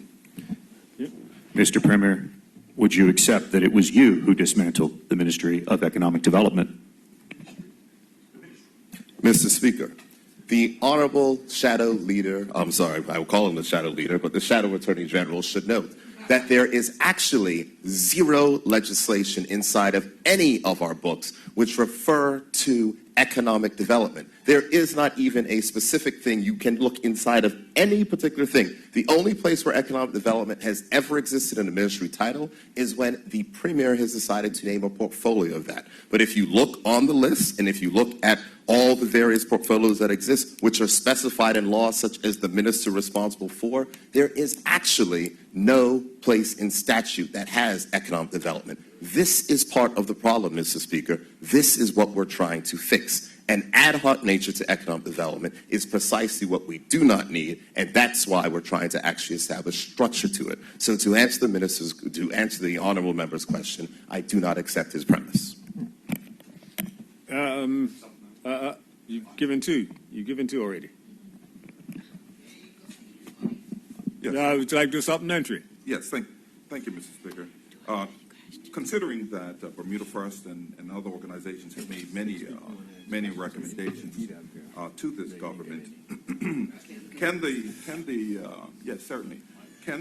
Premier identify anything that the Economic Development Ministry, department, whatever he wants to call it, that still existed since 2017, as he mentions, can he identify, I'm giving him the stage here, any critical marks that have improved the economy?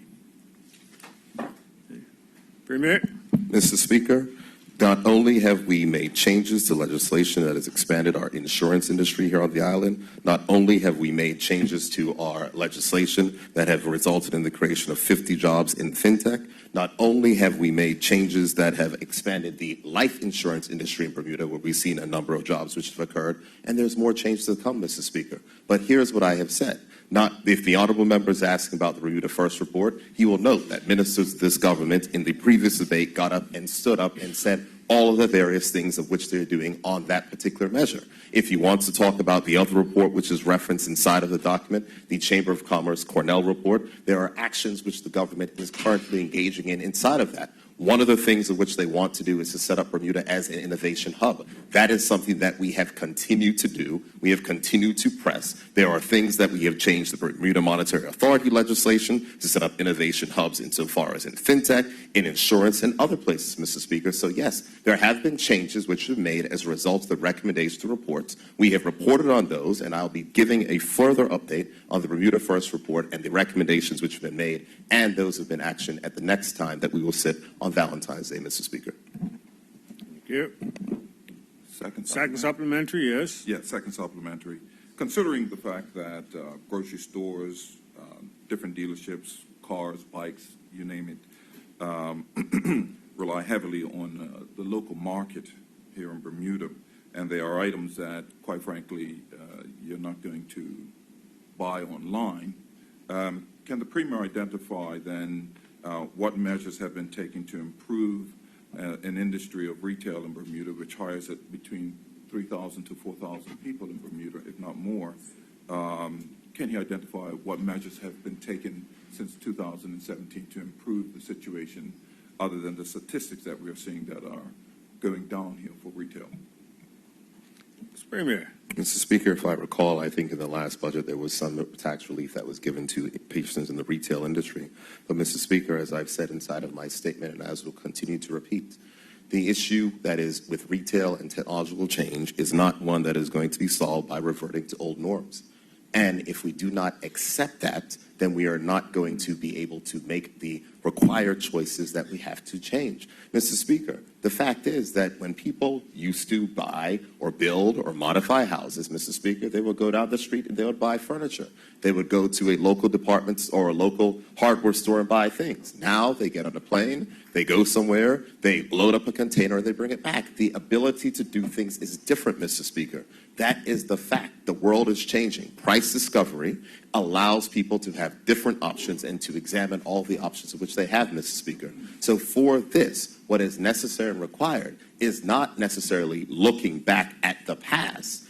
It is how do we build and diversify an economy for the future, Mr. Speaker. And that is the reason why it is important not only to follow the recommendations which have been laid out by the reports of which we have commissioned under Bermuda First, but also, Mr. Speaker, to recognize that all persons have to have a coordinated effort because the world is changing, and if Bermuda does not change, we will be left behind. Your questions are done, Opposition Leader. Honourable Member Atherton, would you like to put your question to the Premier? Thank you, Mr. Speaker. To the Premier, in your statement, you indicate that the Management Consulting Service had done the assessment, and the desired outcome was an entity with technical expertise to develop specific industries.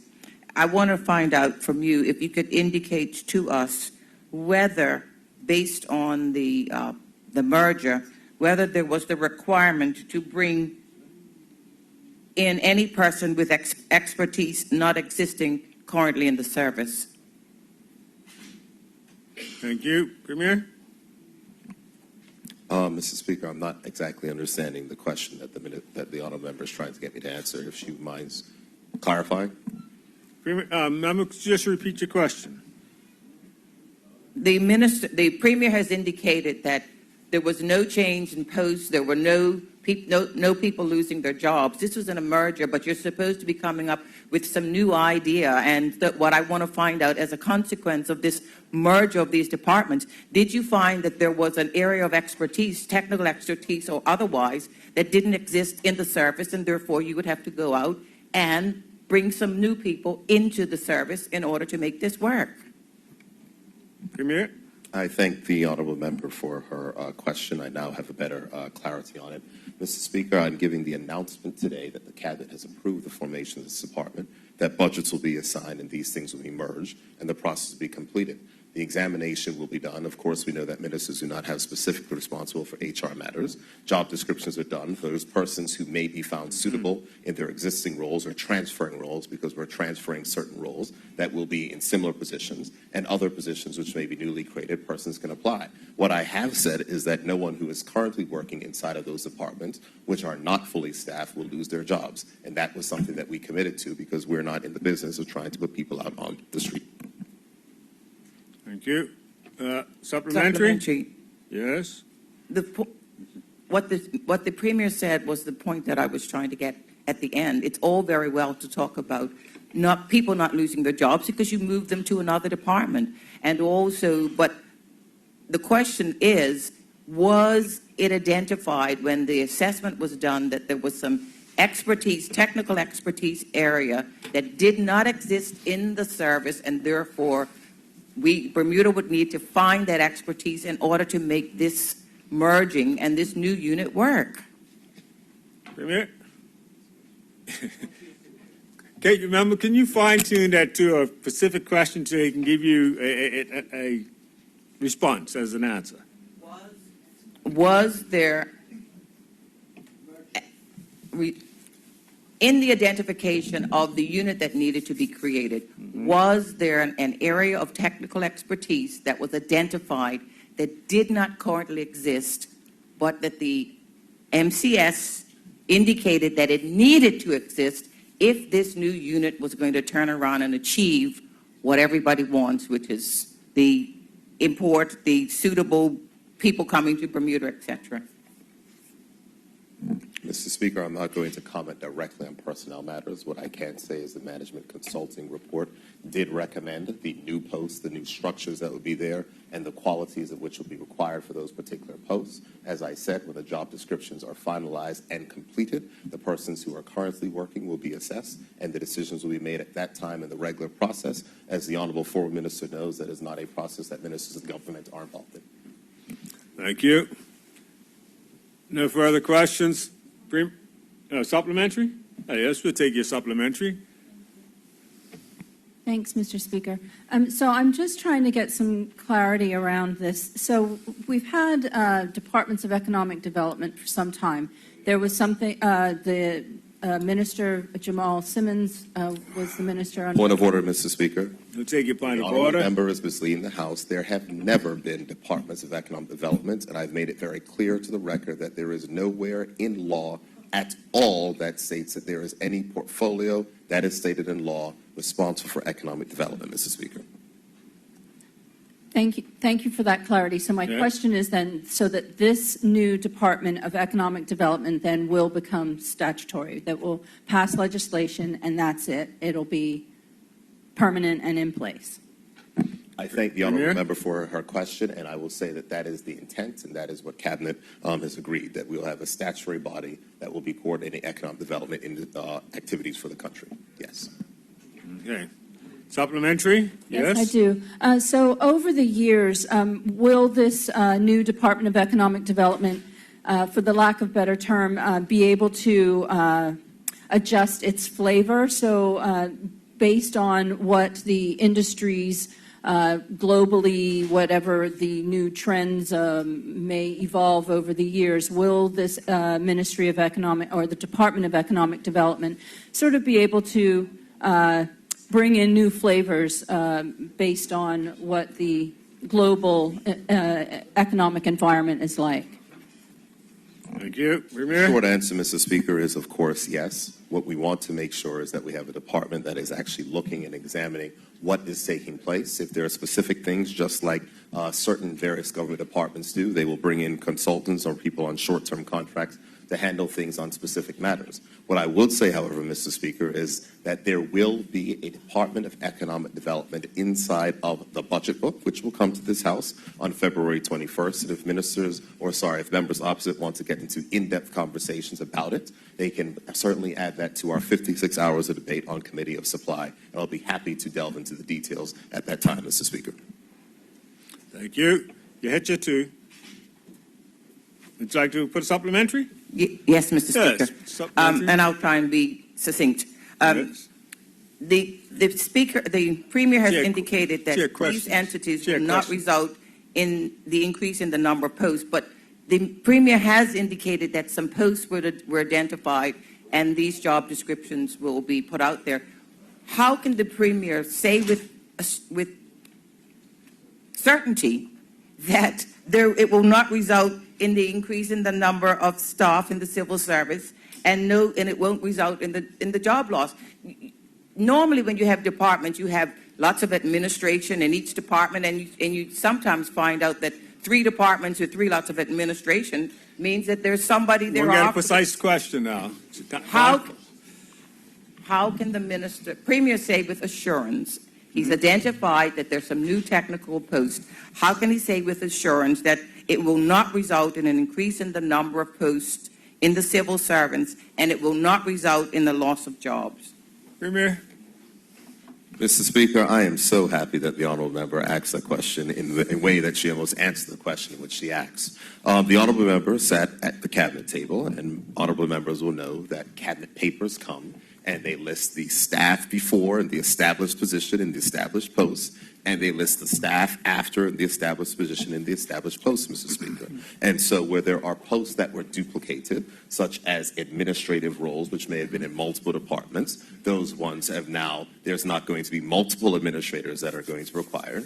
And for posts and for other technical posts, so there could be additional ones that are created to allow the department to have flexibility.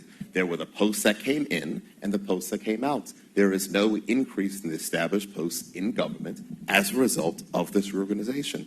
I can state it because that was what the cabinet passed, and that is what I've reported here to this House. Thank you. No further questions. Premier, that's the end of the questions for your statement. We'll now move on to the next statement that members have a question for, and that's for the Minister of Finance. Minister of Finance, there are two members who have indicated they'd like to have questions asked of your statement. The first is the MP Pearman. Would you like to put your question? Thank you, Mr. Speaker. Honorable Minister, thank you for your statement upon the successes that Bermuda has achieved in the AML field in relation to this assessment. And I do have a specific question, but I just would like to commend your efforts and the efforts of the civil service on this behalf for Bermuda and the good of Bermuda. The question I have is this. As you know, tonight, the United Kingdom of Great Britain and Northern Ireland will be leaving the EU, and we have an EU withdrawal bill that's been tabled. To what extent will that departure from the EU by Britain, by the UK, change the regulatory impact of the AML process? Would that have been included in your statement this morning?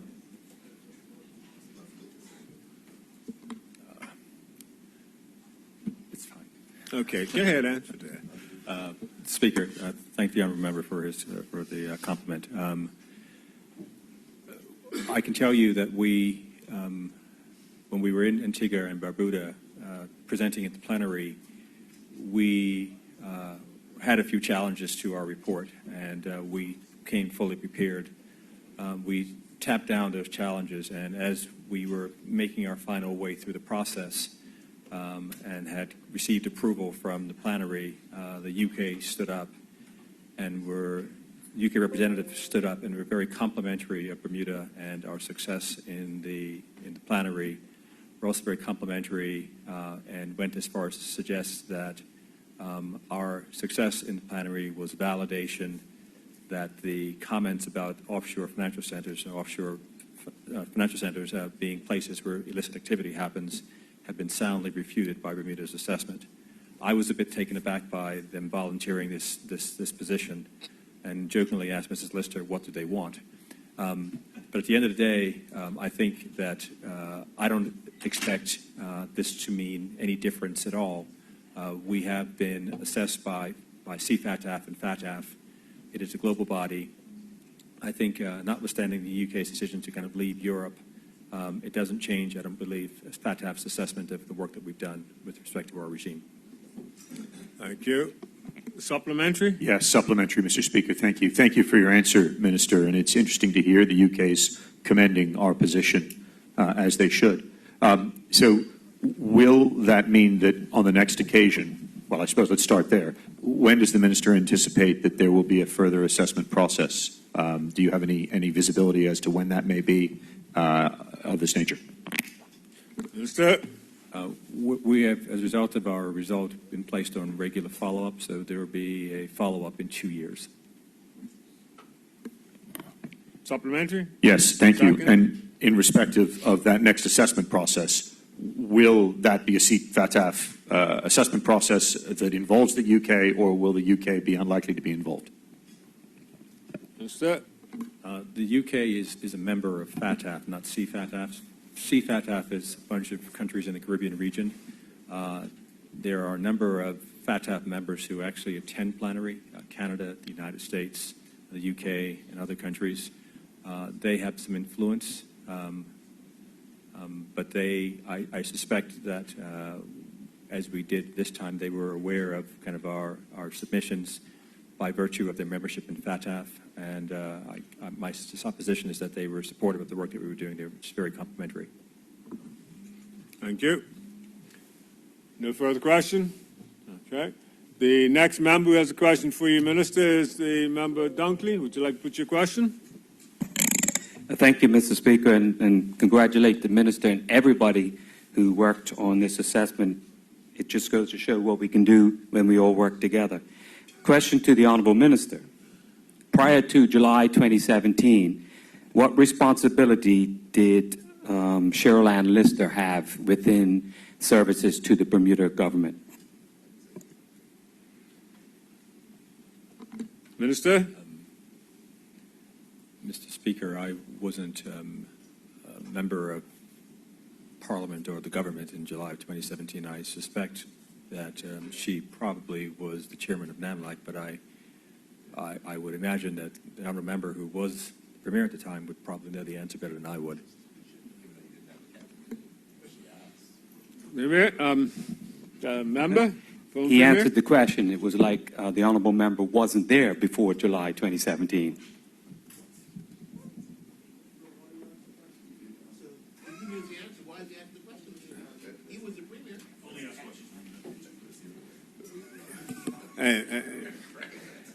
I take it you have no further question. We'll move on to the next statement. The next statement that members have a question for is that of the Minister of Health. Minister Wilson, there are two members who have indicated they have questions for you today. The first is from MP Pearman. Would you like to put your question? Yes, thank you, Mr. Speaker. Minister, thank you for that helpful update. Obviously, when something like this comes out, people get a little bit nervous and anxious about the situation, and not all the facts that are coming out are necessarily, they change very quickly. My question is this, and it may be you don't know the answer, but do we have any understanding as to whether or not this virus is a virus that is likely to go stronger as it goes along, or is that not something currently known to our health team here? Minister? Thank you, Mr. Speaker, and I thank the honourable and learned member for his question. As I stated, it is things are unfolding very rapidly, and at this point, there are still tests being conducted worldwide to ascertain with more precision the actual commencement of this, how this commenced, the other types of ailments that may be affected, how long it's likely to be affected, transmission, and so forth. It is still very, very early days, and internationally, a number of countries are pooling their resources together, so to speak, to research and provide more information. And as that information becomes made available, Mr. Speaker, we will, of course, transmit that to members of the public. Thank you. Supplementary? No supplementary? Minister, the next person has a question for you on this statement is the opposition whip. Would you like to put your question? Yes, Mr. Speaker. So my questions are around quarantining. So we have, well, just by preface, certainly the country of origin in China, the city, has had intense quarantine procedures put in place. And so my question is, if Bermuda either receives an unscheduled plane that gets diverted to Bermuda with a suspected coronavirus victim, what procedures are in place to quarantine at the airport? And then I'll ask that first. Minister? Thank you, Mr. Speaker. Mr. Speaker, as I indicated in the statement, the Ministry of Health, in conjunction with the Customs Department, Immigration, Bermuda Fire Service, Police, and the medical community, as well as BHB, have all been working in tandem to address this. There is a facility that is located at the airport, which, of course, is our main point of import. Is that the right word? Entry, excuse me. And there is an area that is at the airport, actually, Mr. Speaker, that will be able to be addressed with respect to quarantine. I can also add, Mr. Speaker, that there are health officers that are at the airport. You're coughing. I'll just clear my throat for you. There's health officers, Mr. Speaker, at the airport, and they are stationed there at this point 4 hours a day to assist with respect to questions and inquiries that are coming from travelers and members of the public that are going through the airport. Mm-hmm. Thank you. Supplementary? Yes, Mr. Speaker. Take your supplementary. And I'm asking this just so that the minister can answer it, because I think it's important for the people of Bermuda to know that if the minister can confirm that the procedures, et cetera, that we're using now mirror a lot what we did with the SARS virus, so that people can be assured that we have technical people that have already in the past practiced the quarantine, practiced asking the questions, and therefore they should not be alarmed, because Bermuda is very well prepared as it relates to screening, that nobody comes here directly from the infected areas.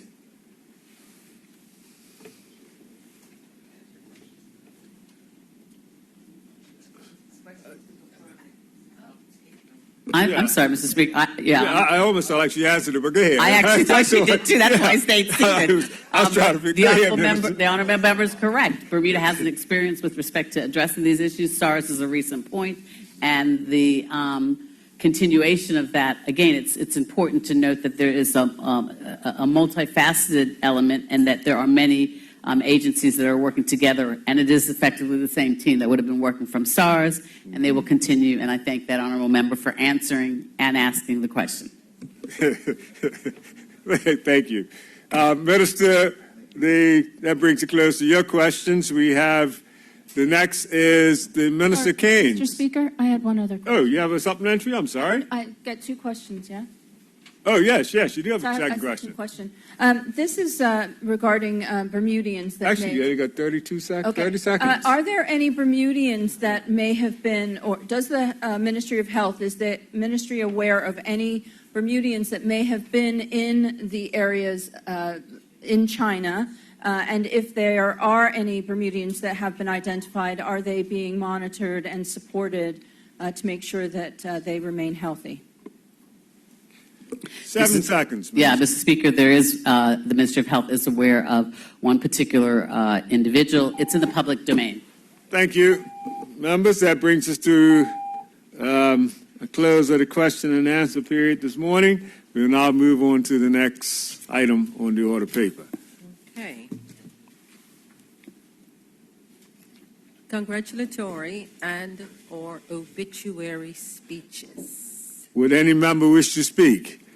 Mrs. MP Scott, are you on your feet to bring some congratulations or condolences? I am, Mr. We'll recognize you, member. Mr. Speaker, You have your 3 minutes. Mr. Speaker, I rise in this honorable House this morning asking that our condolences be sent to the family of Kajani Masai Dion Burgess, who passed so tragically this month following a road traffic accident. Mr. Speaker, I recognize that the entire House will want to be associated with extensions of condolences, and we also send out, and we start with recognizing a member of this House who's a relative, the Honorable Deputy Speaker of this Honorable House, the Honorable Derek V. Burgess, JPMP.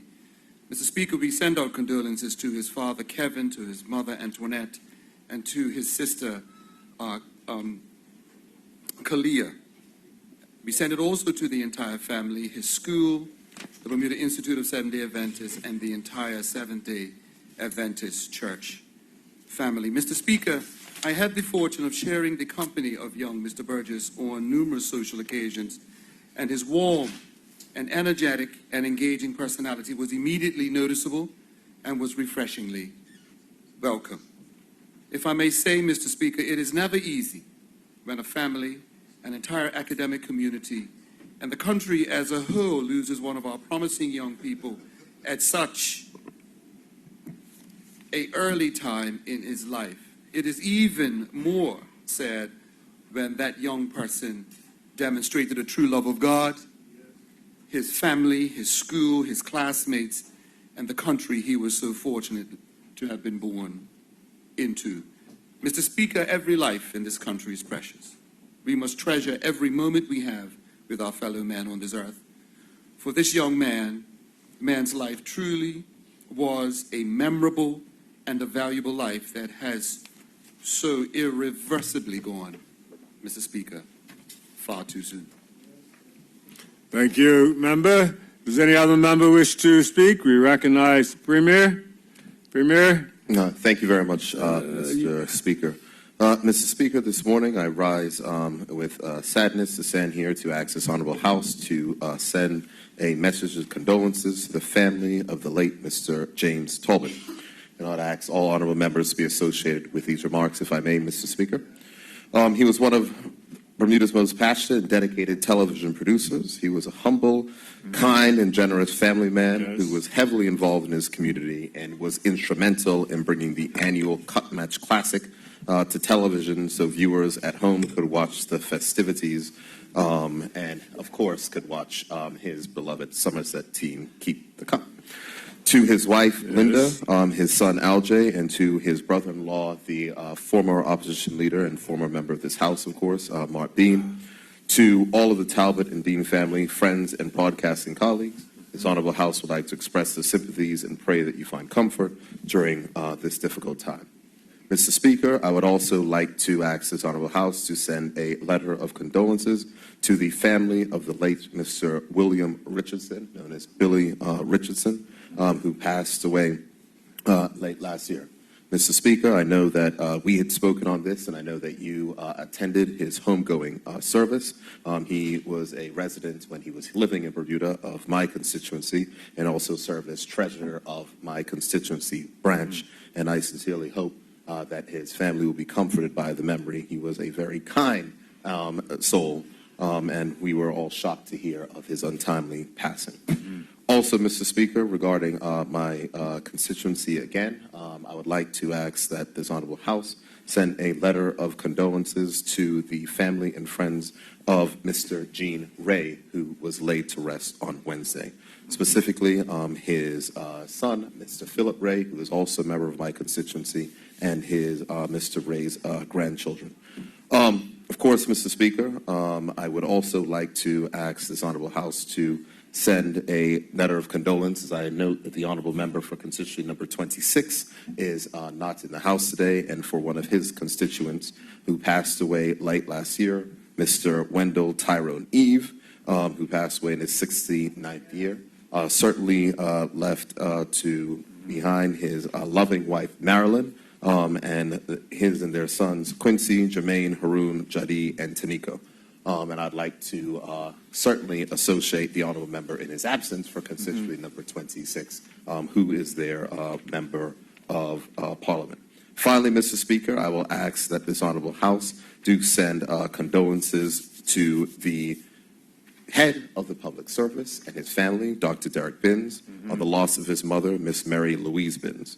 Ms. Binns leaves to mourn her daughter, Marianne, her sons, Oliver, and the head of the public service. And I pray that all family and friends find comfort during this difficult time. Your time is done. All members of this House be associated with those condolences, Mrs. Speaker. Would any other member wish to speak?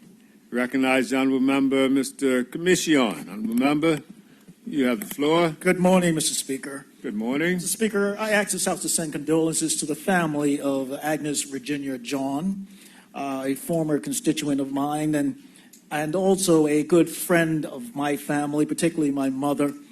She passed away recently, so my heart goes out to Kim and Kyle, her children. Ms. John is one of those women, strong black women who were at the forefront, those foot soldiers for social and political change. And I ask our historians to get out there and capture their stories, as so many of them are leaving us, unfortunately. And they have so much to say and to contribute to the education of our young people about the Bermuda that they helped forge through their sacrifice. And so my heart goes out to that family, and I want to thank you, Mr. Speaker. Thank you, member. Does any other member wish to speak? No other members wish to speak. We'll move. Mr. Richards, you have your floor. You take your opportunity. Mr. Richards, are you? I'm trying to get my speaker's working. Okay. Sorry about that, Mr. Speaker. Mr. Speaker, I'd like to send condolences to the family of Mr. Thaddeus Rudolph T.C. Mean Jr., who is more well known as Bebop, or Boppy or Kingo. He was a resident of Carver Pass, actually lived in the U.S. more recently, but he was laid to rest a few days ago. And Boppy was well known in the Carver Pass area, especially among the younger guys when I was young. He was a bit of a hero to us. He was very good with motorcycles and engines and anything to do with a motorcycle. He was the guy, the go-to guy. So he passed away, unfortunately. He had a very good turnout at St. Mary's Church in Warwick, and I just wanted to send condolences to his family. Bebop was also the son of Mr. Thaddeus Mean, Sr., a well-known member of the Bermuda Strollers. So we'd like to send his condolences. Thank you. Does any other member wish to speak? We recognize the Deputy Premier. Deputy Premier, you have the floor. Thank you, Mr. Speaker. I'd like to note two condolences. One goes to the family of Ms. Ismay Evangeline Anderson Steed, the grandmother of our own member for constituency 1, Renee Ming. I'm sorry, great-grandmother, who passed away on the 1st of January, 2020. I did pay my respects to the family on the day of the burial. She touched many, and certainly was a pillar of the St. George's community. And our heart goes to the family of the Ming and of course the Anderson family and others who were connected with them in the St. George's community, but also the Rhode Island. I'd also like to pass a condolence message to the family of Mr. Walter Byron. Yes. Many of us on this side of the House know Mr. Byron well. He was a businessman, a taxi driver, but he was also a key figure within the Progressive Labor Party for many years. I associate certainly every member on this side of the House with my comments, but I will associate, there are some others in the House. You can do the Hill House. Make it easy for you. How's that? I'll do the Hill House, but it was Ms. Atherton who had asked to be associated as a member of the opposition. But Mr. Byron was a person of great importance to the Progressive Labor Party.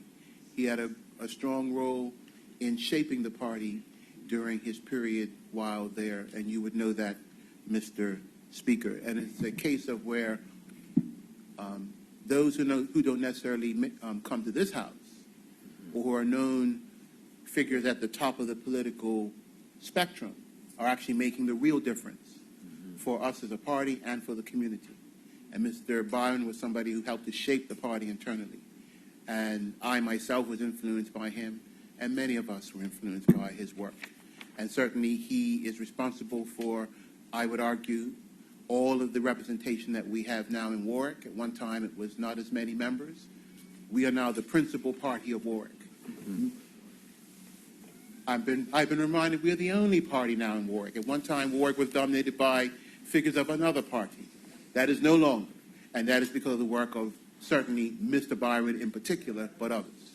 So his family gets our well wishes, and we will miss him. Thank you, Mr. Speaker. Thank you, Deputy.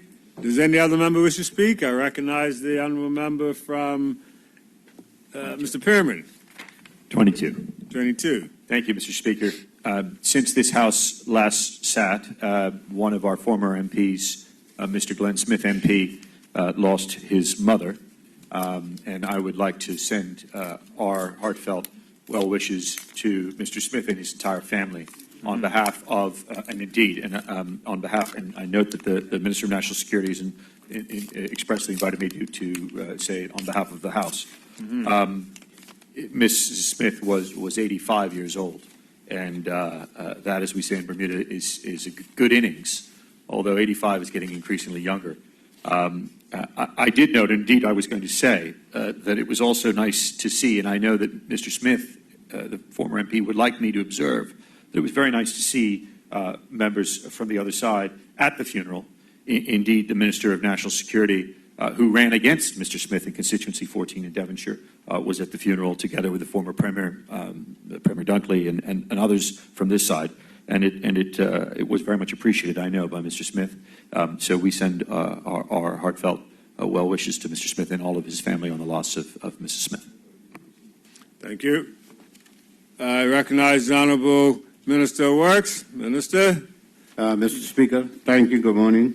I'd ask to be associated with the condolences that have been offered this morning, and I'd also ask that condolences be extended to the family of June Audrey LeBain Salters. If anybody had anything to do with WOW, you would have known her, or the hotel industry for that matter, Mr. Speaker. And I'd also like, Mr. Speaker, for congratulations to be given to several long-service employees in the Ministry of Public Works. I won't bother to name them because it'll use up all of my time. But what I will say, Mr. Speaker, is that 23 employees in the Ministry of Public Works, 430 years of service to the government of Bermuda. Service well done. We had also some retirees during this period, Mr. Speaker. 2 from the Ministry of Public Works. No, let me do Parks first. 2 from Parks. I'll name them, Mr. Speaker. Mr. Gladwin Ingham, who served 23 years, and Mr. Ellington Mabry, who served 11 years, and 2 from the Ministry of Public Works, one of whom I suspect will be well known to you, Mr. Speaker, and every Public Works Minister, I guess, over the last 40 years. One was Mr. Ronald Trott, who served 17 years. The other was Mr. Reed Lightwood, who worked at the Quarry for an incredible 40 years, Mr. Speaker. What's even more incredible is that he only had 2 days sick leave in that entire 40 years. So at the celebration, you can imagine he had much to say to the younger generation, not only about the length of service, but the fact that they should come to work even when they've got a cold or a slight impediment, and that shouldn't. He also is a constituent of mine, Mr. Speaker, so certainly for the last 2.5 years, it's been a very interesting interchange. During the day, I'm his boss, and when I canvass and do things in City Hill, he's my boss, and he never passed up an opportunity to remind me that he was my boss. He, in fact, Mr. Speaker, there's an interesting story there. He was the last person to vote in the 2017 election. We had to go and find his you-know-what and drag him to the polls, and he grumbled every step of the way, saying, I'm coming, and I'm not going to be late. And he actually just made it under the wire. So I suggested to him every time that I canvassed his house that whilst he was talking about being my boss, the fact that he was such a reluctant voter, I didn't believe that he voted for me. But the rest of his house did. I knew that, Mr. Speaker. Thank you. Yeah.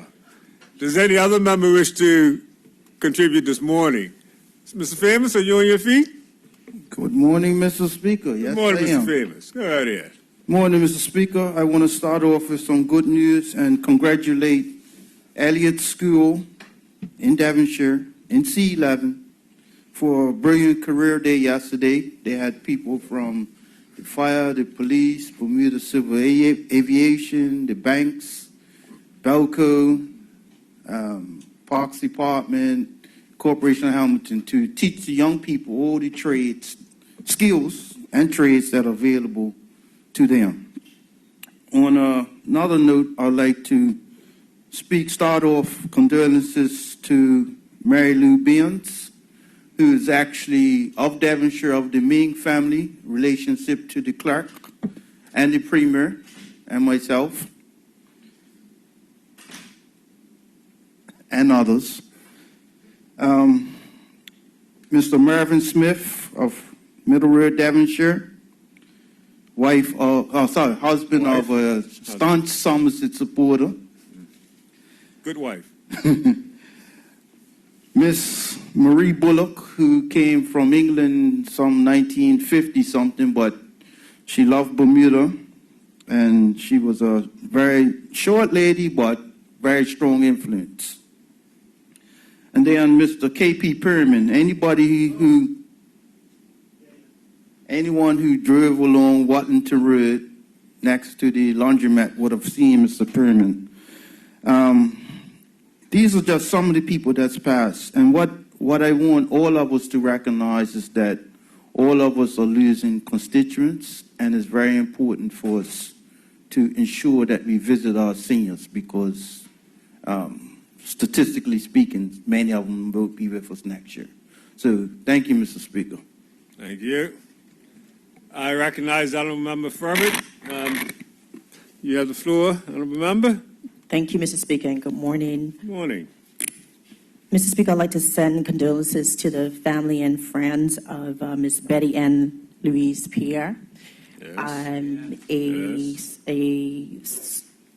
PLP member and supporter, stalwart of the Progressive Labor Party. Just like to remember her at this time and remember her family. It's very difficult to lose a loved one, and we just want them to know that we will continue to keep her in our thoughts. We'll continue to keep the family in our prayers, and just want to remember her at this time.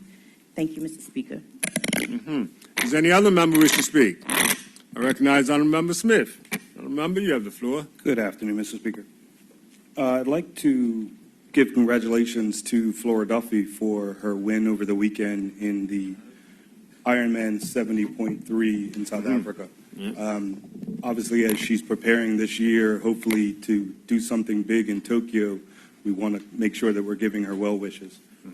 I'd also like to wish good luck to the 16 athletes from the Bermuda National Athletics Association who are participating in Bahamas, looking to reach their qualifying times for this year's Carifta Games. So good luck to all those athletes.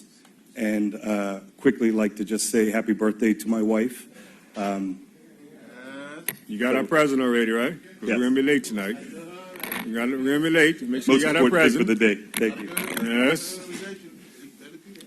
Does any other member wish to speak? No other member? That brings us to a... You almost missed it. Do you recognize the other member? Ms. Atherton, you have the floor. Mr. Speaker, I'd like congratulations to be sent to the Canadian consulate here in Bermuda in recognition of the Canada-Bermuda Friendship Reception that was held on, I guess it's Wednesday, at Tuesday? Tuesday. It was actually Tuesday. And the reason I'm saying that is because not only was it a recognition of all those people that have the Canada connections, whether they be having gone to university, but I think what was more significant was the fact that there was the conference that was held earlier during the day, which allowed lots of people to see what things the Canada connection had.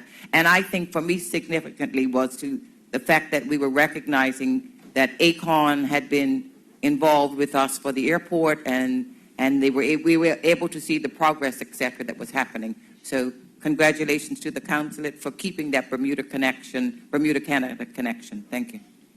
Thank you. Is there any other member? No other member? We'll now move on from congratulations to condolence and let's see, we've got about 7 minutes before that break time.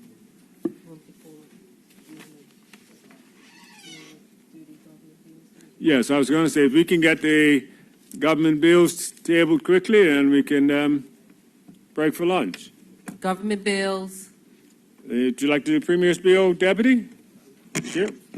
Thank you, Mr. Speaker. On behalf of the Premier, I'm introducing the following bill for its first reading so that it may be placed on the order paper for the next day of meeting. EU Withdrawal Consequential Amendments Act 2020. Thank you. Minister Fogo, would you like to place your item on the table? Yes, thank you, Mr. Speaker. Mr. Speaker, I'm introducing the following bill for its first reading so it may be placed on the order paper for the next day of meeting. Public Holidays Amendment Act 2020. Thank you. And Minister of... Yes. Yes. Thank you, Mr. Speaker. I'm introducing the following bill for its first reading so that it may be placed on the order paper for the next day of meeting. Submarine Communications Cables Act 2020. Thank you. And just for clarification, you note that there was a fourth bill to be tabled that's been held over for another time. Okay. Premier, we have about 5 minutes. I would suggest that we take the lunch before we go to orders of the day. Mr. Speaker, I'm happy to follow your lead, and I ask that this Honorable House to now adjourn for lunch to return at 2 p.m. Members, no objections to that, are there? No? We now stand adjourned until 2 p.m. for lunch.